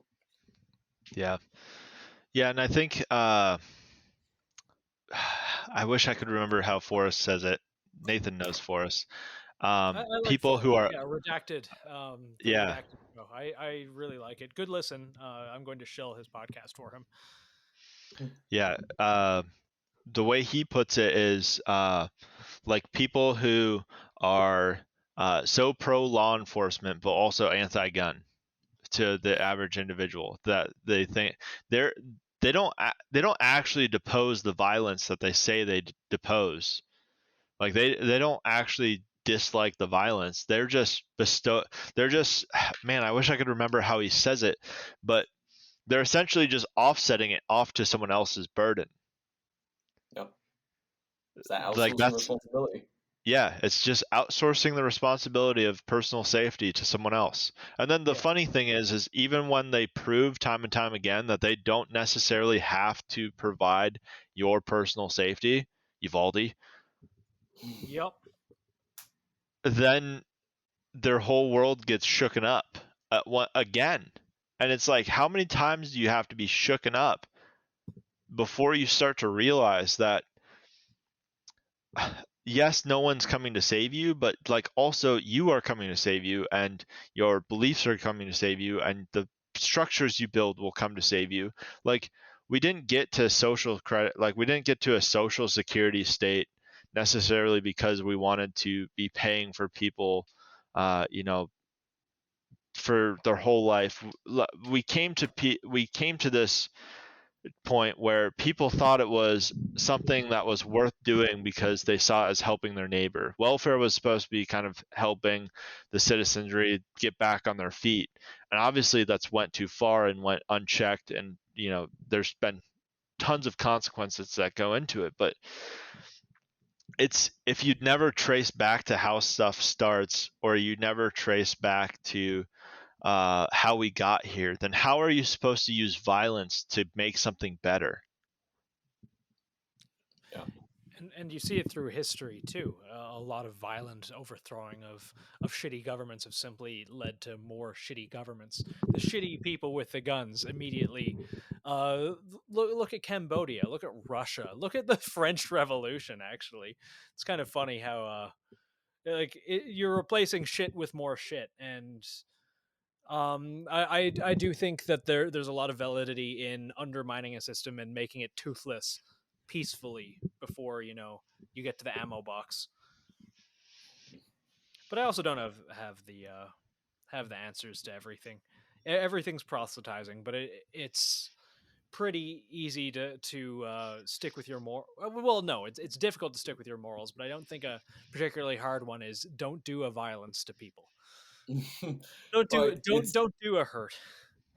Yeah, there's a lot of young guys out there at the minute, and I mean, this is always going to be true, but there's so many young guys out there right now who probably feel pretty hopeless and kind of don't really have the solution, and the easy solution always is anger and, okay, well, who's responsible? Okay, let's get the bastard. All right, what now? Yeah. Well, you've done the thing. Okay, what's next? Not a whole lot. Like, where's the solution? Where's the problem solving? And honestly, I almost feel like we're being coaxed into more of these young men being left like ready for, they're not quite sure what, but something instantly gratifying, and then what? like nothing. Like there has been kind of a push to just leave men angsty, useless, and scary. Really, like um, no actual continuity to the building yourself up a family. Like there's people have just been made to feel isolated and like they don't matter, and that is it's something you see in the community quite a bit. Is like a lot of guys just asking the most, and bless them, it's nothing personal ragging on them, but like a lot of young guys who just feel so isolated, they're like, dude, how do I find a good woman in this culture? Yeah. And it's like, damn, dude, that it sucks that it's that difficult nowadays. Yeah, well, and I want to say this. You're probably the funny thing is I found my fiance when I stopped looking. Yep. Yeah, And I that's know so usually many how it other works. people. I know so many other people who say the same thing. Like if anyone is listening from like they somehow enjoy my voice or my opinion and they've listened to other stuff that I've talked about in podcasts in the past, they kind of have a rough understanding where I'm coming from. But the second I said, man, fuck this, like fuck all this, I'm going to focus on something that's going to make something out of me. I'm going to focus on something that is going to get me away from these negative thoughts or this bad outlook on women or perception of others. Unironically happened and really put that to the test right after I did that. But like I found, I was working at a gun store. I found USPSA through a friend. I started shooting USPSA. It gave me something to do. It was active. It stimulated me. It made me take all my attention and put it towards something. And like that itself beat any of the therapy that I went to, any of the specialist types people that I talked to. Like actually applying myself to something was way more gratifying, and by pulling back from the constantly looking for a woman, like deleting, like getting rid of dating apps and getting rid of like anything like that made it where you were constantly searching but never gratified. And quite honestly, like I'm sure it goes for the same thing for women, but that's what happens when we have too many options and we don't commit to anything too. Like again, the kind of ties back into what we just talked about with violence. Like the option of violence clears out a lot of the things we don't like, but then at the end of it, if you don't have anything to actually move forward from, that then Nathan brought it up too, the Russian Revolution. I would rather live under a czar that's a little bit sus tyranny than Bolshevism. You know? Oh yeah, your uncle Like, just disappeared because he said something bad about the party. yeah, What? yeah, exactly. So like that's where people don't like that's where the lack of history doesn't make any sense for these guys. Like for me, when I'm looking at those types of guys, it's like, dude, do you realize like this isn't new. Like this isn't going to play out any differently. Like there's a lot of people who really know this stuff, and you can be a useful idiot in their cog for whatever it is.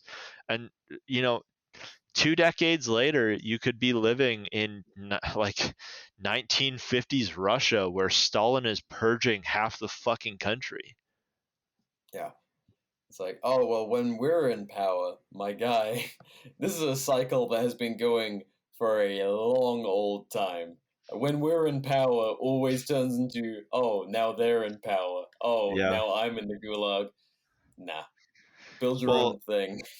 Well, that's the my favorite thing about when people talk about like the socialist communist Twitter people. They're like, especially the communists, like like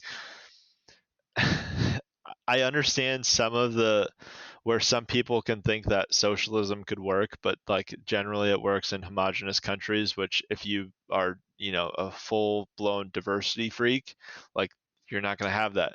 But like communism just makes me even laugh harder, because it's like you watch them and they're like, well, we take power. And it's like, dude, you tweet about when you take power, but you also tweet about how, your cat is mean to you and you forgot your anxiety meds when you went on a walk and you are now in the hospital with an anxiety attack. Like, bro, my guy, you are going to work in the coal mines. The fucking trench. Like, I wanted to teach about gender studies. Dig the fucking hole. But I was gonna be in the party. No. Yeah, there was one a while ago that I saw that was like, tweet below what you think. Like, this was like this was when like Twitter was like full blown like censored. You couldn't say anything that was against the norm on there.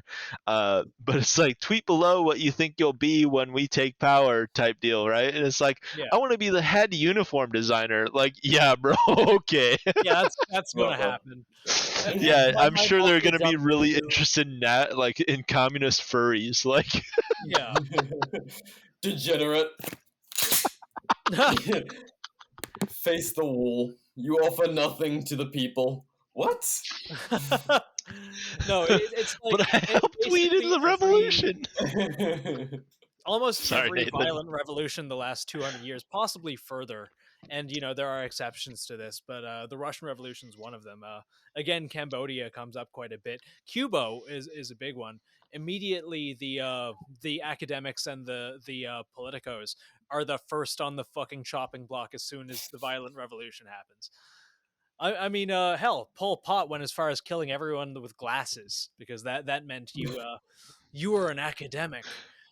Nerd. Honestly, kind of based. When Yeah. when the entire fucking crew are like, and I'd be dead in Cambodia. Puts on glasses. Yeah, it's and it's frustrating too, because it's like you can't blame them too much, because that's what they're getting spoon fed in so many ways through the big Yeah. propaganda machine. But then it's like coming back to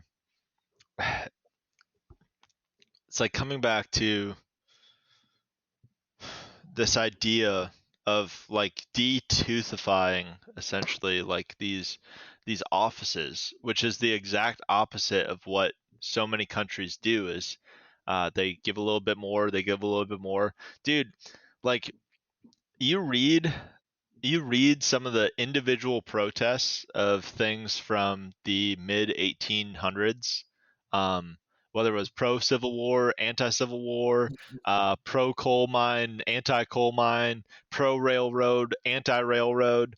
Like, you read those people, and they're like, I will protest with every ounce of my body that this is not this is going to be the damnation of this country. And like, dude, nobody feels that way about much anymore. And it's not that you have to, again, it's not this like extremism type thing, but they thoroughly believed that every inch you gave was an inch lost. And we don't believe that anymore. We think it's going to be like, haha, next 4 years, you get yours, I get mine. We're going to go 2 feet that way, but also 2 feet that way. Oh, wait, it's one bird. But yeah, and it's wild to me, because one of the prime examples of like peak American vibes is like during the Great Depression, when farmers were getting foreclosed on their loans, and outside people of their communities were coming in to bid on the properties, so they could essentially do like rent farming. They could rent the land out to a farmer and get profit, right? There was areas in the country that when the bank foreclosed on someone's farm and they went up to auction, these were in-person auctions, mind you, which is why everything has to be online these days, because if you put people in person and they're disgruntled, more than likely people are going to realize I'm not alone. So by the push for onlineness, and there's convenience to it, and there's inconveniences of it. But long story short, these auctions were in person, and people wouldn't bid. And if someone bid, they would beat the shit out of them. Yes. They would beat the shit out of the person who is not part of their community. Make sure that even if that farmer didn't have enough money to buy their land back, they would give that farmer enough money to now buy it because it got bid on, and that person who bid on it would not show their face in that town again. Like, that's true empowerment of a community. Yeah. Like, that is true ownership of your domain, because we all know at this point that banks are not our friends. The whole thing about being in debt is gay. Like, that whole thing is really resonating with more and more people now, and I think it definitely resonates with a lot of people in this sphere that will listen to us, because they're realizing, like, yo, I'm tired of struggling for things that I don't necessarily want, but I'm told that I should want. And I don't know, like, it's weird. We look at it from the lens of today, and we look at it from the heroes of today, but like, the heroes of today are weak and malleable, and generally you can trace them back to like a couple organizations, and you start to wonder, like, okay, when I can read individual papers that literally that stood the test of time because they got published into a book, but they weren't like, public figures, like, that's a lot more like of a testament to the individual's power when it comes to having a community that's like-minded and values their traditions and their families first over whatever entity man-made they make, which unironically most of those people back then believed in God, which now has been replaced by government. So I do think like our innate need for tribalism has been replaced essentially with like politics, consummation of media, and the fucking government. It's wild seeing just how entertaining the American election has turned into. The whole thing is just like weaponized reality television. It's entirely disingenuous, oh and yeah. people project their personalities into it. It becomes them. It is like the religion of old. I hate it. Well, yeah, can you imagine if people put that same energy into what Colin was just talking about, like 90, like that, that was like 80, 90 years ago, that people would stand shoulder to shoulder with people that lived down the road from them and be like, fuck you, no. We're making sure this guy doesn't lose his farm. He's gonna stay here. He's gonna keep his property. His family will stay here because he's one of us. And Yeah. and if you made that your identity instead of, oh, I'm a Republican, my neighbor's whatever, or whatever the fuck, your tribalism of choice. Like, nah, fuck this guy. He's slightly different to me, even though we live in the same area, do the same stuff more or less. Nah, nah, nah. Now I'm this color, you're that color. Fuck this guy. Like, what? I'm Yeah. willing to weaponize government against my neighbor. Yeah, that's the funny thing. Like, yeah, there's people who live next door to each other who hate each other for their political opinions. There's someone who it's put wild. one sign in their lawn, and then the next person was like, "Yo, you can't have that facing my house. Hey, I'm the opposite guy." It's like, Yeah. hey, guess what, dipshit? You live in the same goddamn neighborhood. Yeah. Like, you think that so actually here I think I kind of told Nathan about this a little bit, but when I was actually going through it, I couldn't really talk about it because it was kind of almost a legal case. But so when I was going, like, I got through the Marine Corps, I got the GI Bill and stuff like that. I didn't quite know what I wanted to do. I knew I didn't want to be an auto mechanic, so I started to go to school. And what that led into was a couple recommendations to um, a school that I thought was going to have more of my values. And yeah, I can tell that story. I think Nathan, did I tell you about? I think I told you a little bit about it. It was a while ago, and you talked to a lot of people. But so, anyways, so yeah, I decided like, I'm gonna go against the grain with what I know, which is like holding security, being a Marine, stuff like that, gritty shit. And I'm gonna push my way through school. I saw it as a way to kind of get an extra paycheck because of the GI Bill. I was like, if anything else, I am essentially I am trading some of my time to redeem the money that they have set aside for me to get a college education. So I went through generals and this is more of a recommendation of why I'm telling this rather than like anyone cares. But if someone has a GI Bill, or if someone is seriously contemplating going through college for whatever reason, doing generals at a community college is so much better than doing them at a big school. And I went to a Lutheran private school after this, but like I avoided state schools like the plague because I knew what Minnesota was teaching. But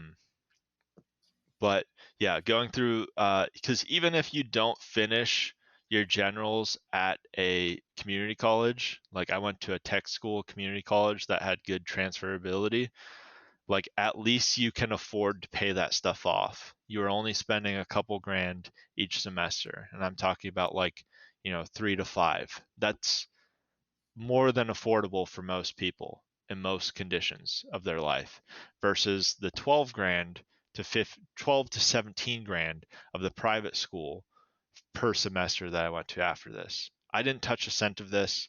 The GI Bill did. Obviously, if you have that, it's great for certain extents. Anyways, so I'm going to I'll keep it a little bit vaguer, but I mean people can look this up. I was going through school. It's a Lutheran-based school. It's supposed to have God first in the school. And sure enough, government came and said, "Hey, whoa, hey, those values you have, they're a little bit inconveniencing to the narrative that we have, which is government can control your day-to-day life, and you have to wear a diaper on your face. Otherwise, we're going to monetarily inconvene you. We're going to threaten that you're going to die. We're going to try to deny you of services, kick you out of public life, yada, yada, yada." So we go on to online school, and like the classes, some of them were really good. I did have a couple good teachers going through it, and they were good, and I learned a lot of lessons from them.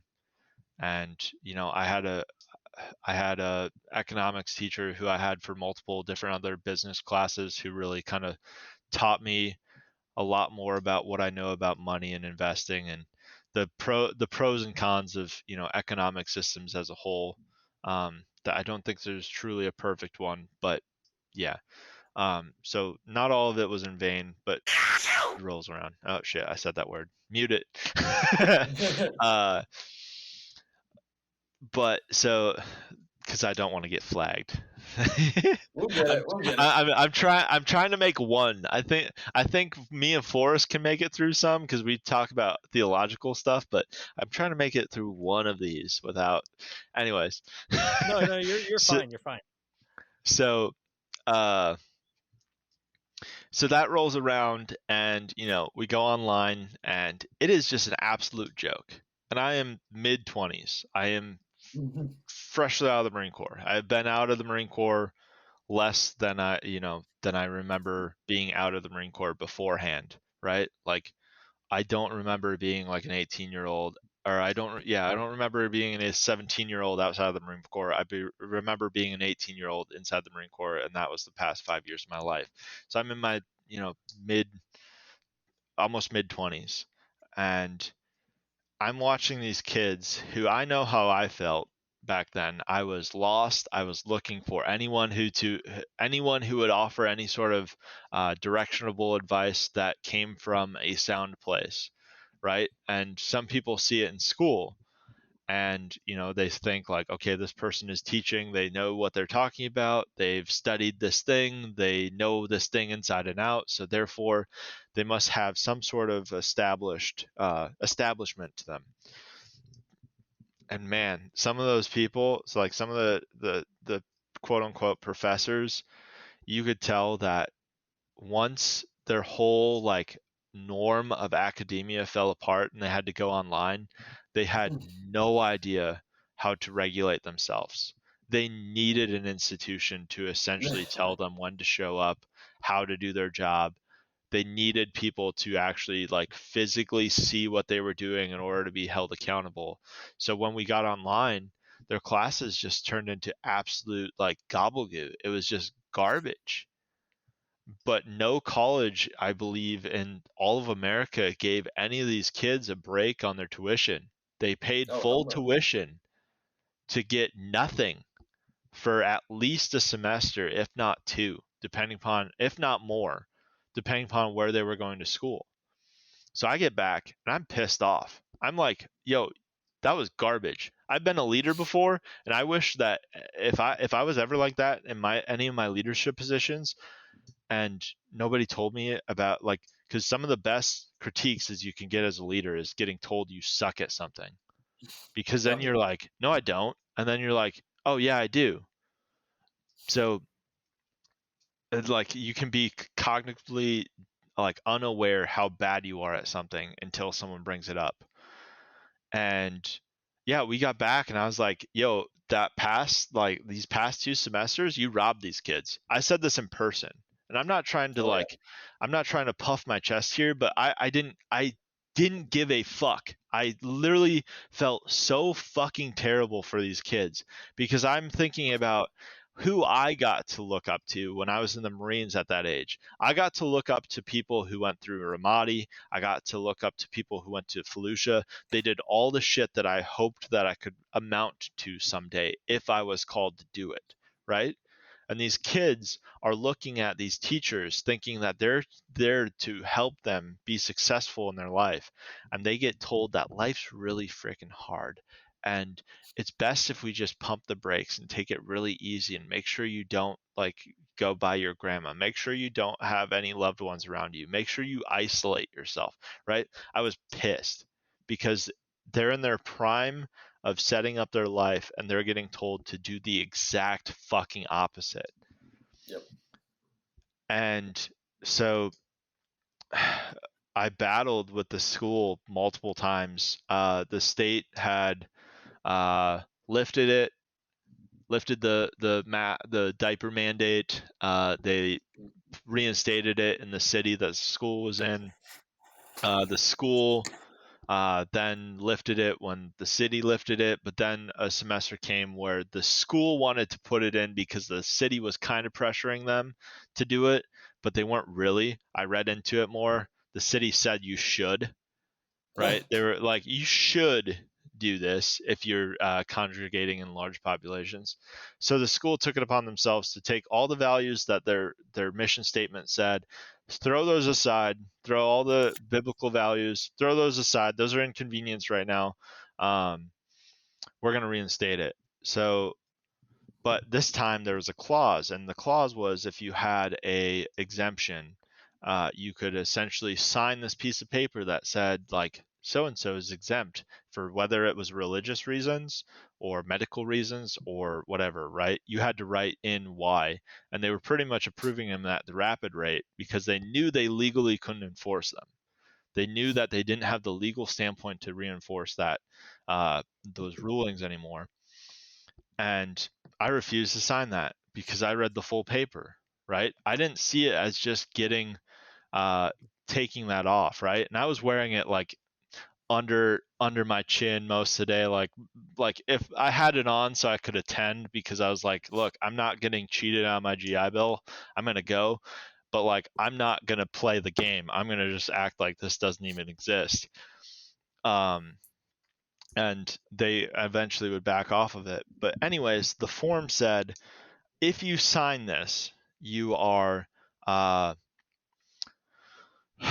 if you sign this, you are acknowledging that the school can prescribe other preventative measures for you. I wonder what that is.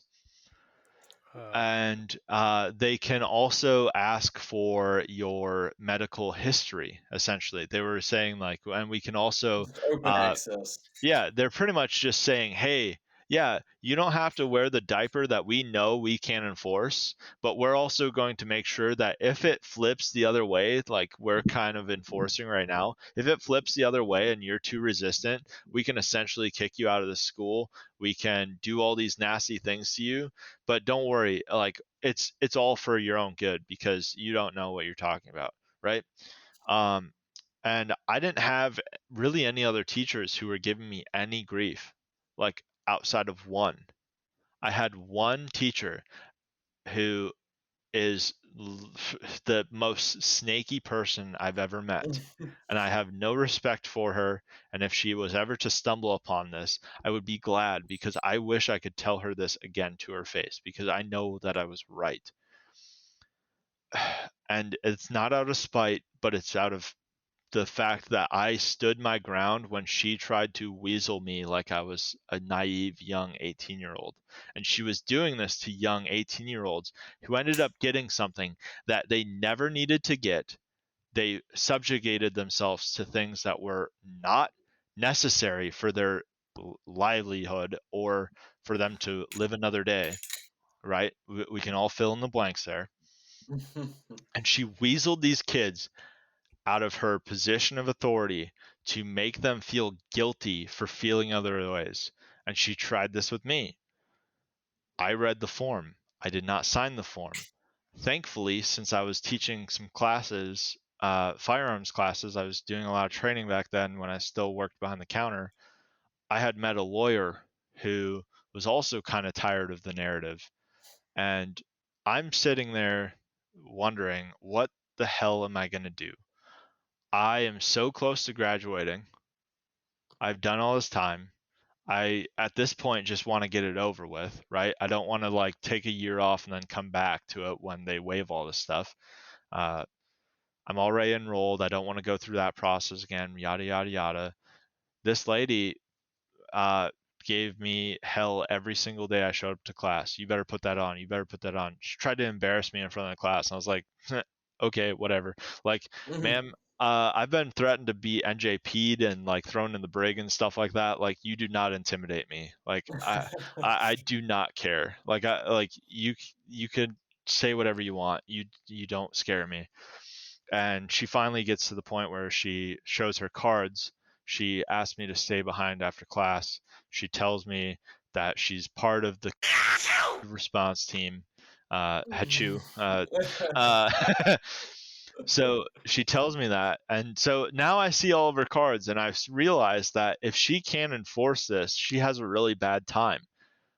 Because she's the head of it. She's the one writing the policies, right? She knows that she's the one behind this and she could change it within a whim. And she knows that all the stuff that I've read and proven to her, she also knows. Like, it was so apparently clear that she tried to level with me in order to get me to feel bad about like be feeling so strongly against what she's saying. And she brings out this sob story about how her dad was in the military and blah blah blah. It's like, I don't think you get this. When I signed up for the freedom part, like, I thoroughly believed that. And I don't think like, and I'm not talking about like the freedom, do whatever the fuck you want, the no consequences thing. I'm talking about the freedom from government telling me what I can and cannot do. That is the freedom that I'm talking about. I'm not talking about this whimsical, magical fairy tale land that you just get to do whatever you want with no consequences. That's not freedom. And she pulls out the sob story, and I don't buy it.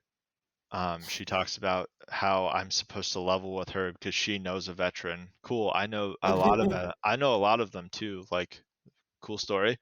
And then she ends it with, if you don't show up to class on Thursday with a diaper on your face, I'm going to kick you out of the class. I email her. This is a Tuesday. The class comes back on Thursday. I email her saying, "You are the most anti-American piece of work I've ever met." I kept it cordial, and I told her like I have. So I'm sitting there like thinking, all right, this is the end of my college career or whatever it is. That was cool. Like that was cool. Got really close. And I'm sweating because it's like I don't want all this to be for nothing. I've pissed away so much time on this. I've gotten good grades and whatnot, blah blah blah. And I don't want this to be stomped out by someone who just is looking to prove a point. So I'm looking for all the options. I'm looking at, okay, how do I get a legal medical exemption that they cannot tell me no and that I don't have to sign a thing? Because I had sinus issues from that shit too. So it's not like I'm just making this uncomfortableness up too. It's actually affecting my health. But so, and then I was like, oh, I know a lawyer. I I texted him the form, and before I can even finish what I'm typing to kind of be like, hey, what do you think about this? He calls me and he goes, Collin, do not fucking sign that. I swear to God.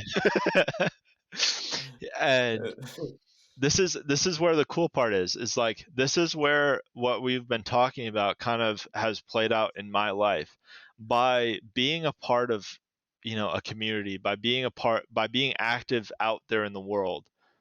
I had a lawyer who had really no incentive outside of just believing what I believe in, believing that like he knows that I'm into firearms. I'm literally training him on it. We had all these great talks about like faith and all this other stuff in the process of it. We saw, he grew up from like the 60s era and I'm, a 1990s baby, right? Like he doesn't think that we should have a thing in common. But yet here he is ready to go to bat for me. Pro bono tells me like I'm not like lawyers are supposed to do this thing where we do community work and we take on cases that we believe someone is being wrongfully persecuted or something.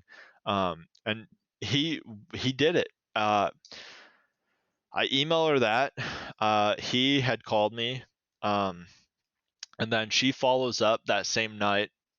And I'm like, yeah, I don't like, and she's essentially saying like, too bad, I'm gonna kick you out of the class. Like, see you later, type deal. And then I was like, yeah, that's an interesting response, but you can talk to my legal counsel, and this guy is gonna be representing me. So. See you in court. Yeah.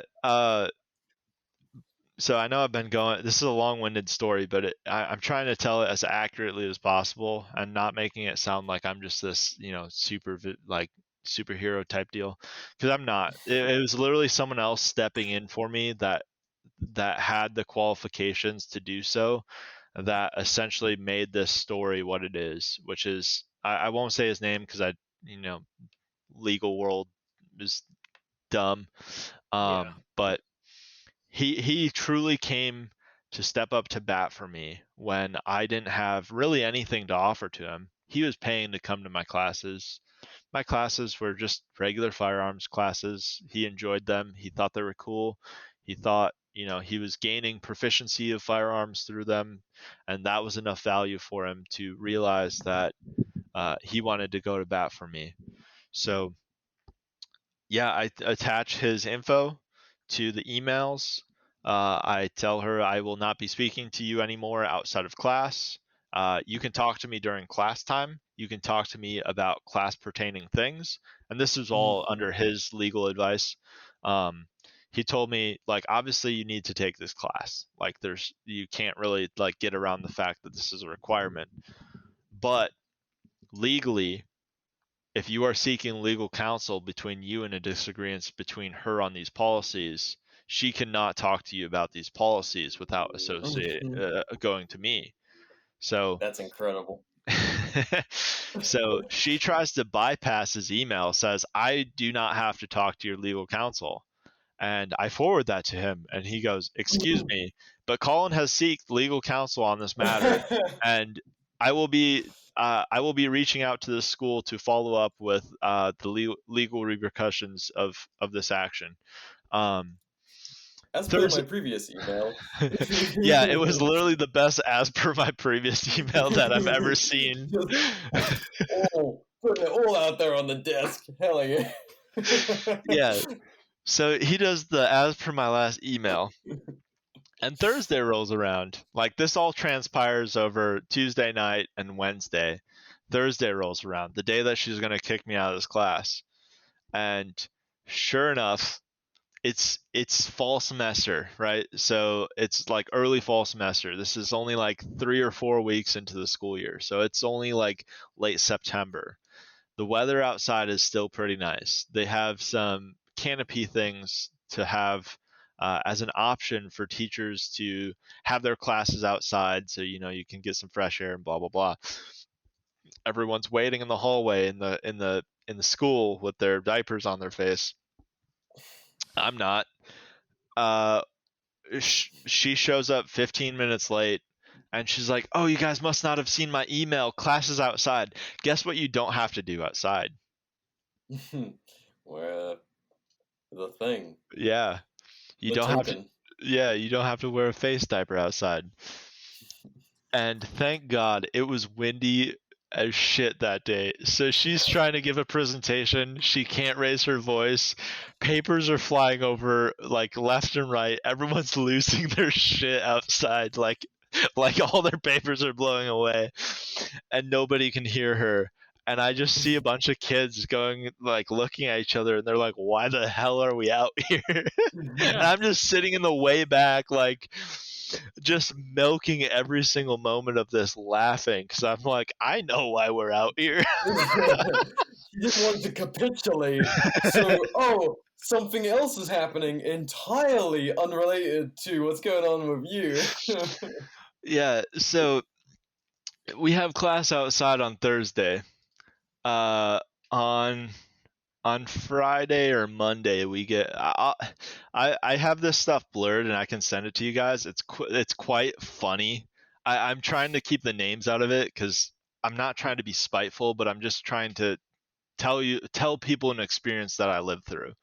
That has doom and gloom written all over it, but has a golden lining to it. Like someone came to bat for me.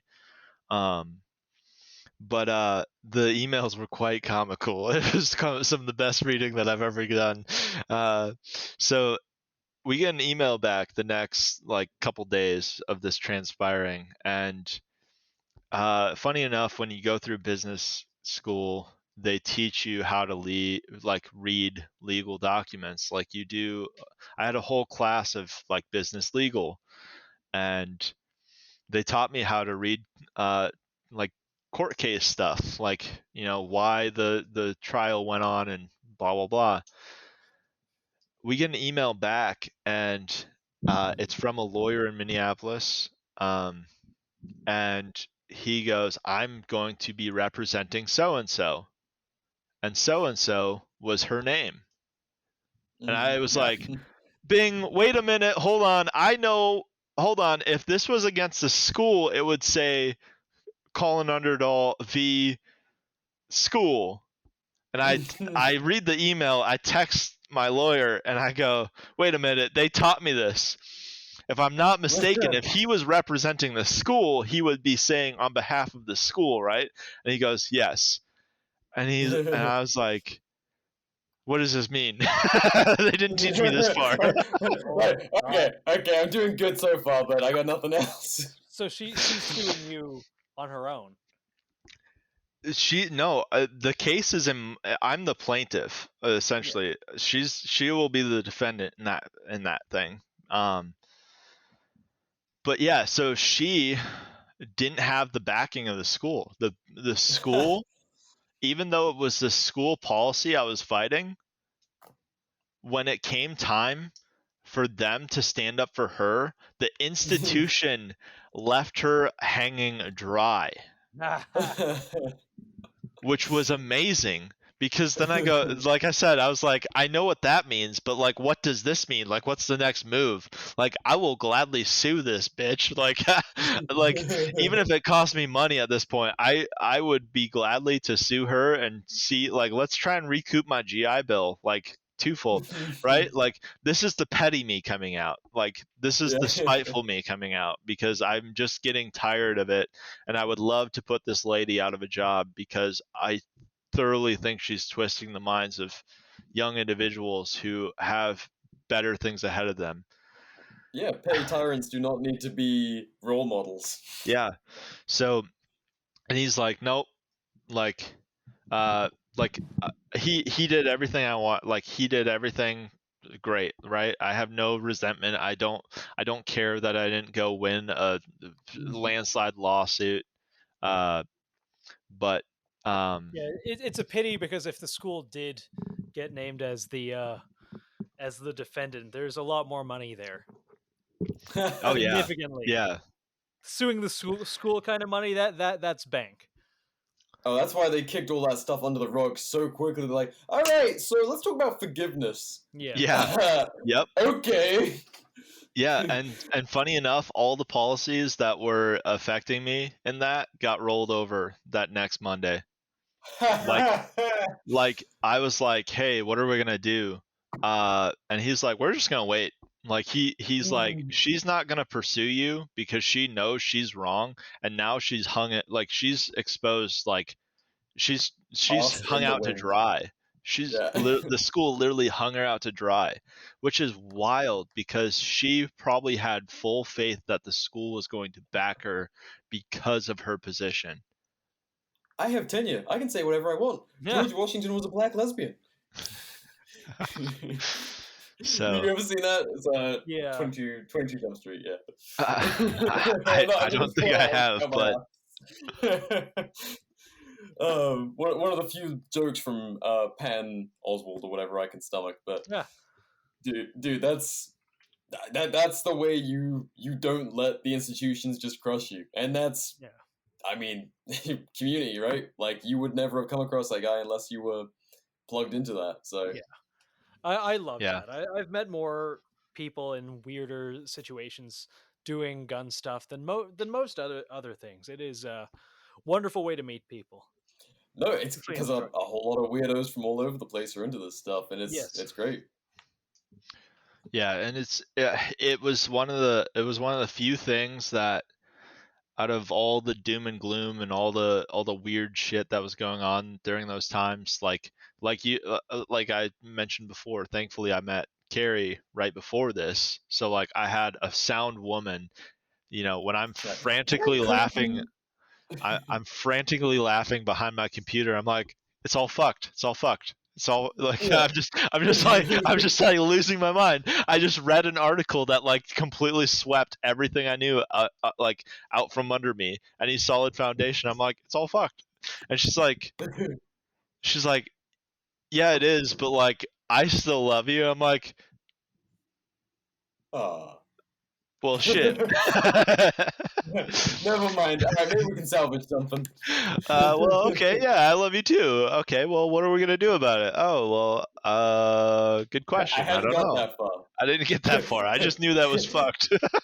I was halfway to making a Molotov cocktail, but no, you're right.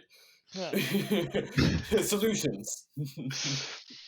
But yeah, I hope that long-winded story kind of put some wind in people's sails. I know we're not going through that stuff anymore, but yeah, thank fuck. It is, yeah, and who knows? We could go through it again, but like, I think one of the morals of the whole conversations that we had is if you don't actively continue to stand up for stuff that you say you believe in, when it is time to be tested in it, you will probably falter. Absolutely.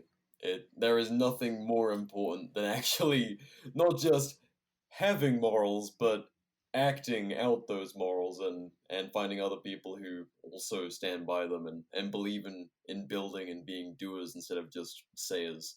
which is a funny thing to say on a podcast, but There is a certain go out there and do stuff, people. Yeah. Yeah. Well, thank you so much for joining us, man. Yeah, Yeah, this sure. is fun. It was fun. I feel like I said a lot more coherent things than Schizorant this time, so it was good. It's great. Maybe the cover of this this whole podcast won't be me and Nathan sitting at a table eating bugs. That's what you think. It's you guys eating bugs V2. Hell yeah. No. We've digressed back to just Kellogg's. Oh, so much worse. There's not even protein. Get your bug protein. It's so much better than Kellogg's. Yeah. Alright, well, This was fun. Yeah, I was happy to share that. Hopefully people found value, and this was a good conversation with some like-minded individuals. absolutely, I man. agree. Pleasure rambling with you. But before we go, we do have to ambush you, Colin. Oh no. We need some dad advice. Well, per my last email. Oh god, I'm gonna fucking get it. I mean, if you didn't get dad advice out of that whole rambling, I thoroughly believe that you can go from being completely lost in the sauce to having some of the same triumphs that I have felt myself, because this isn't who I've always been, and this isn't necessarily by accident, but this isn't necessarily by always knowing where I'm going. So even like I know I've stressed about like mental health and stuff, letting it out. You know, find the people you can let stuff out with.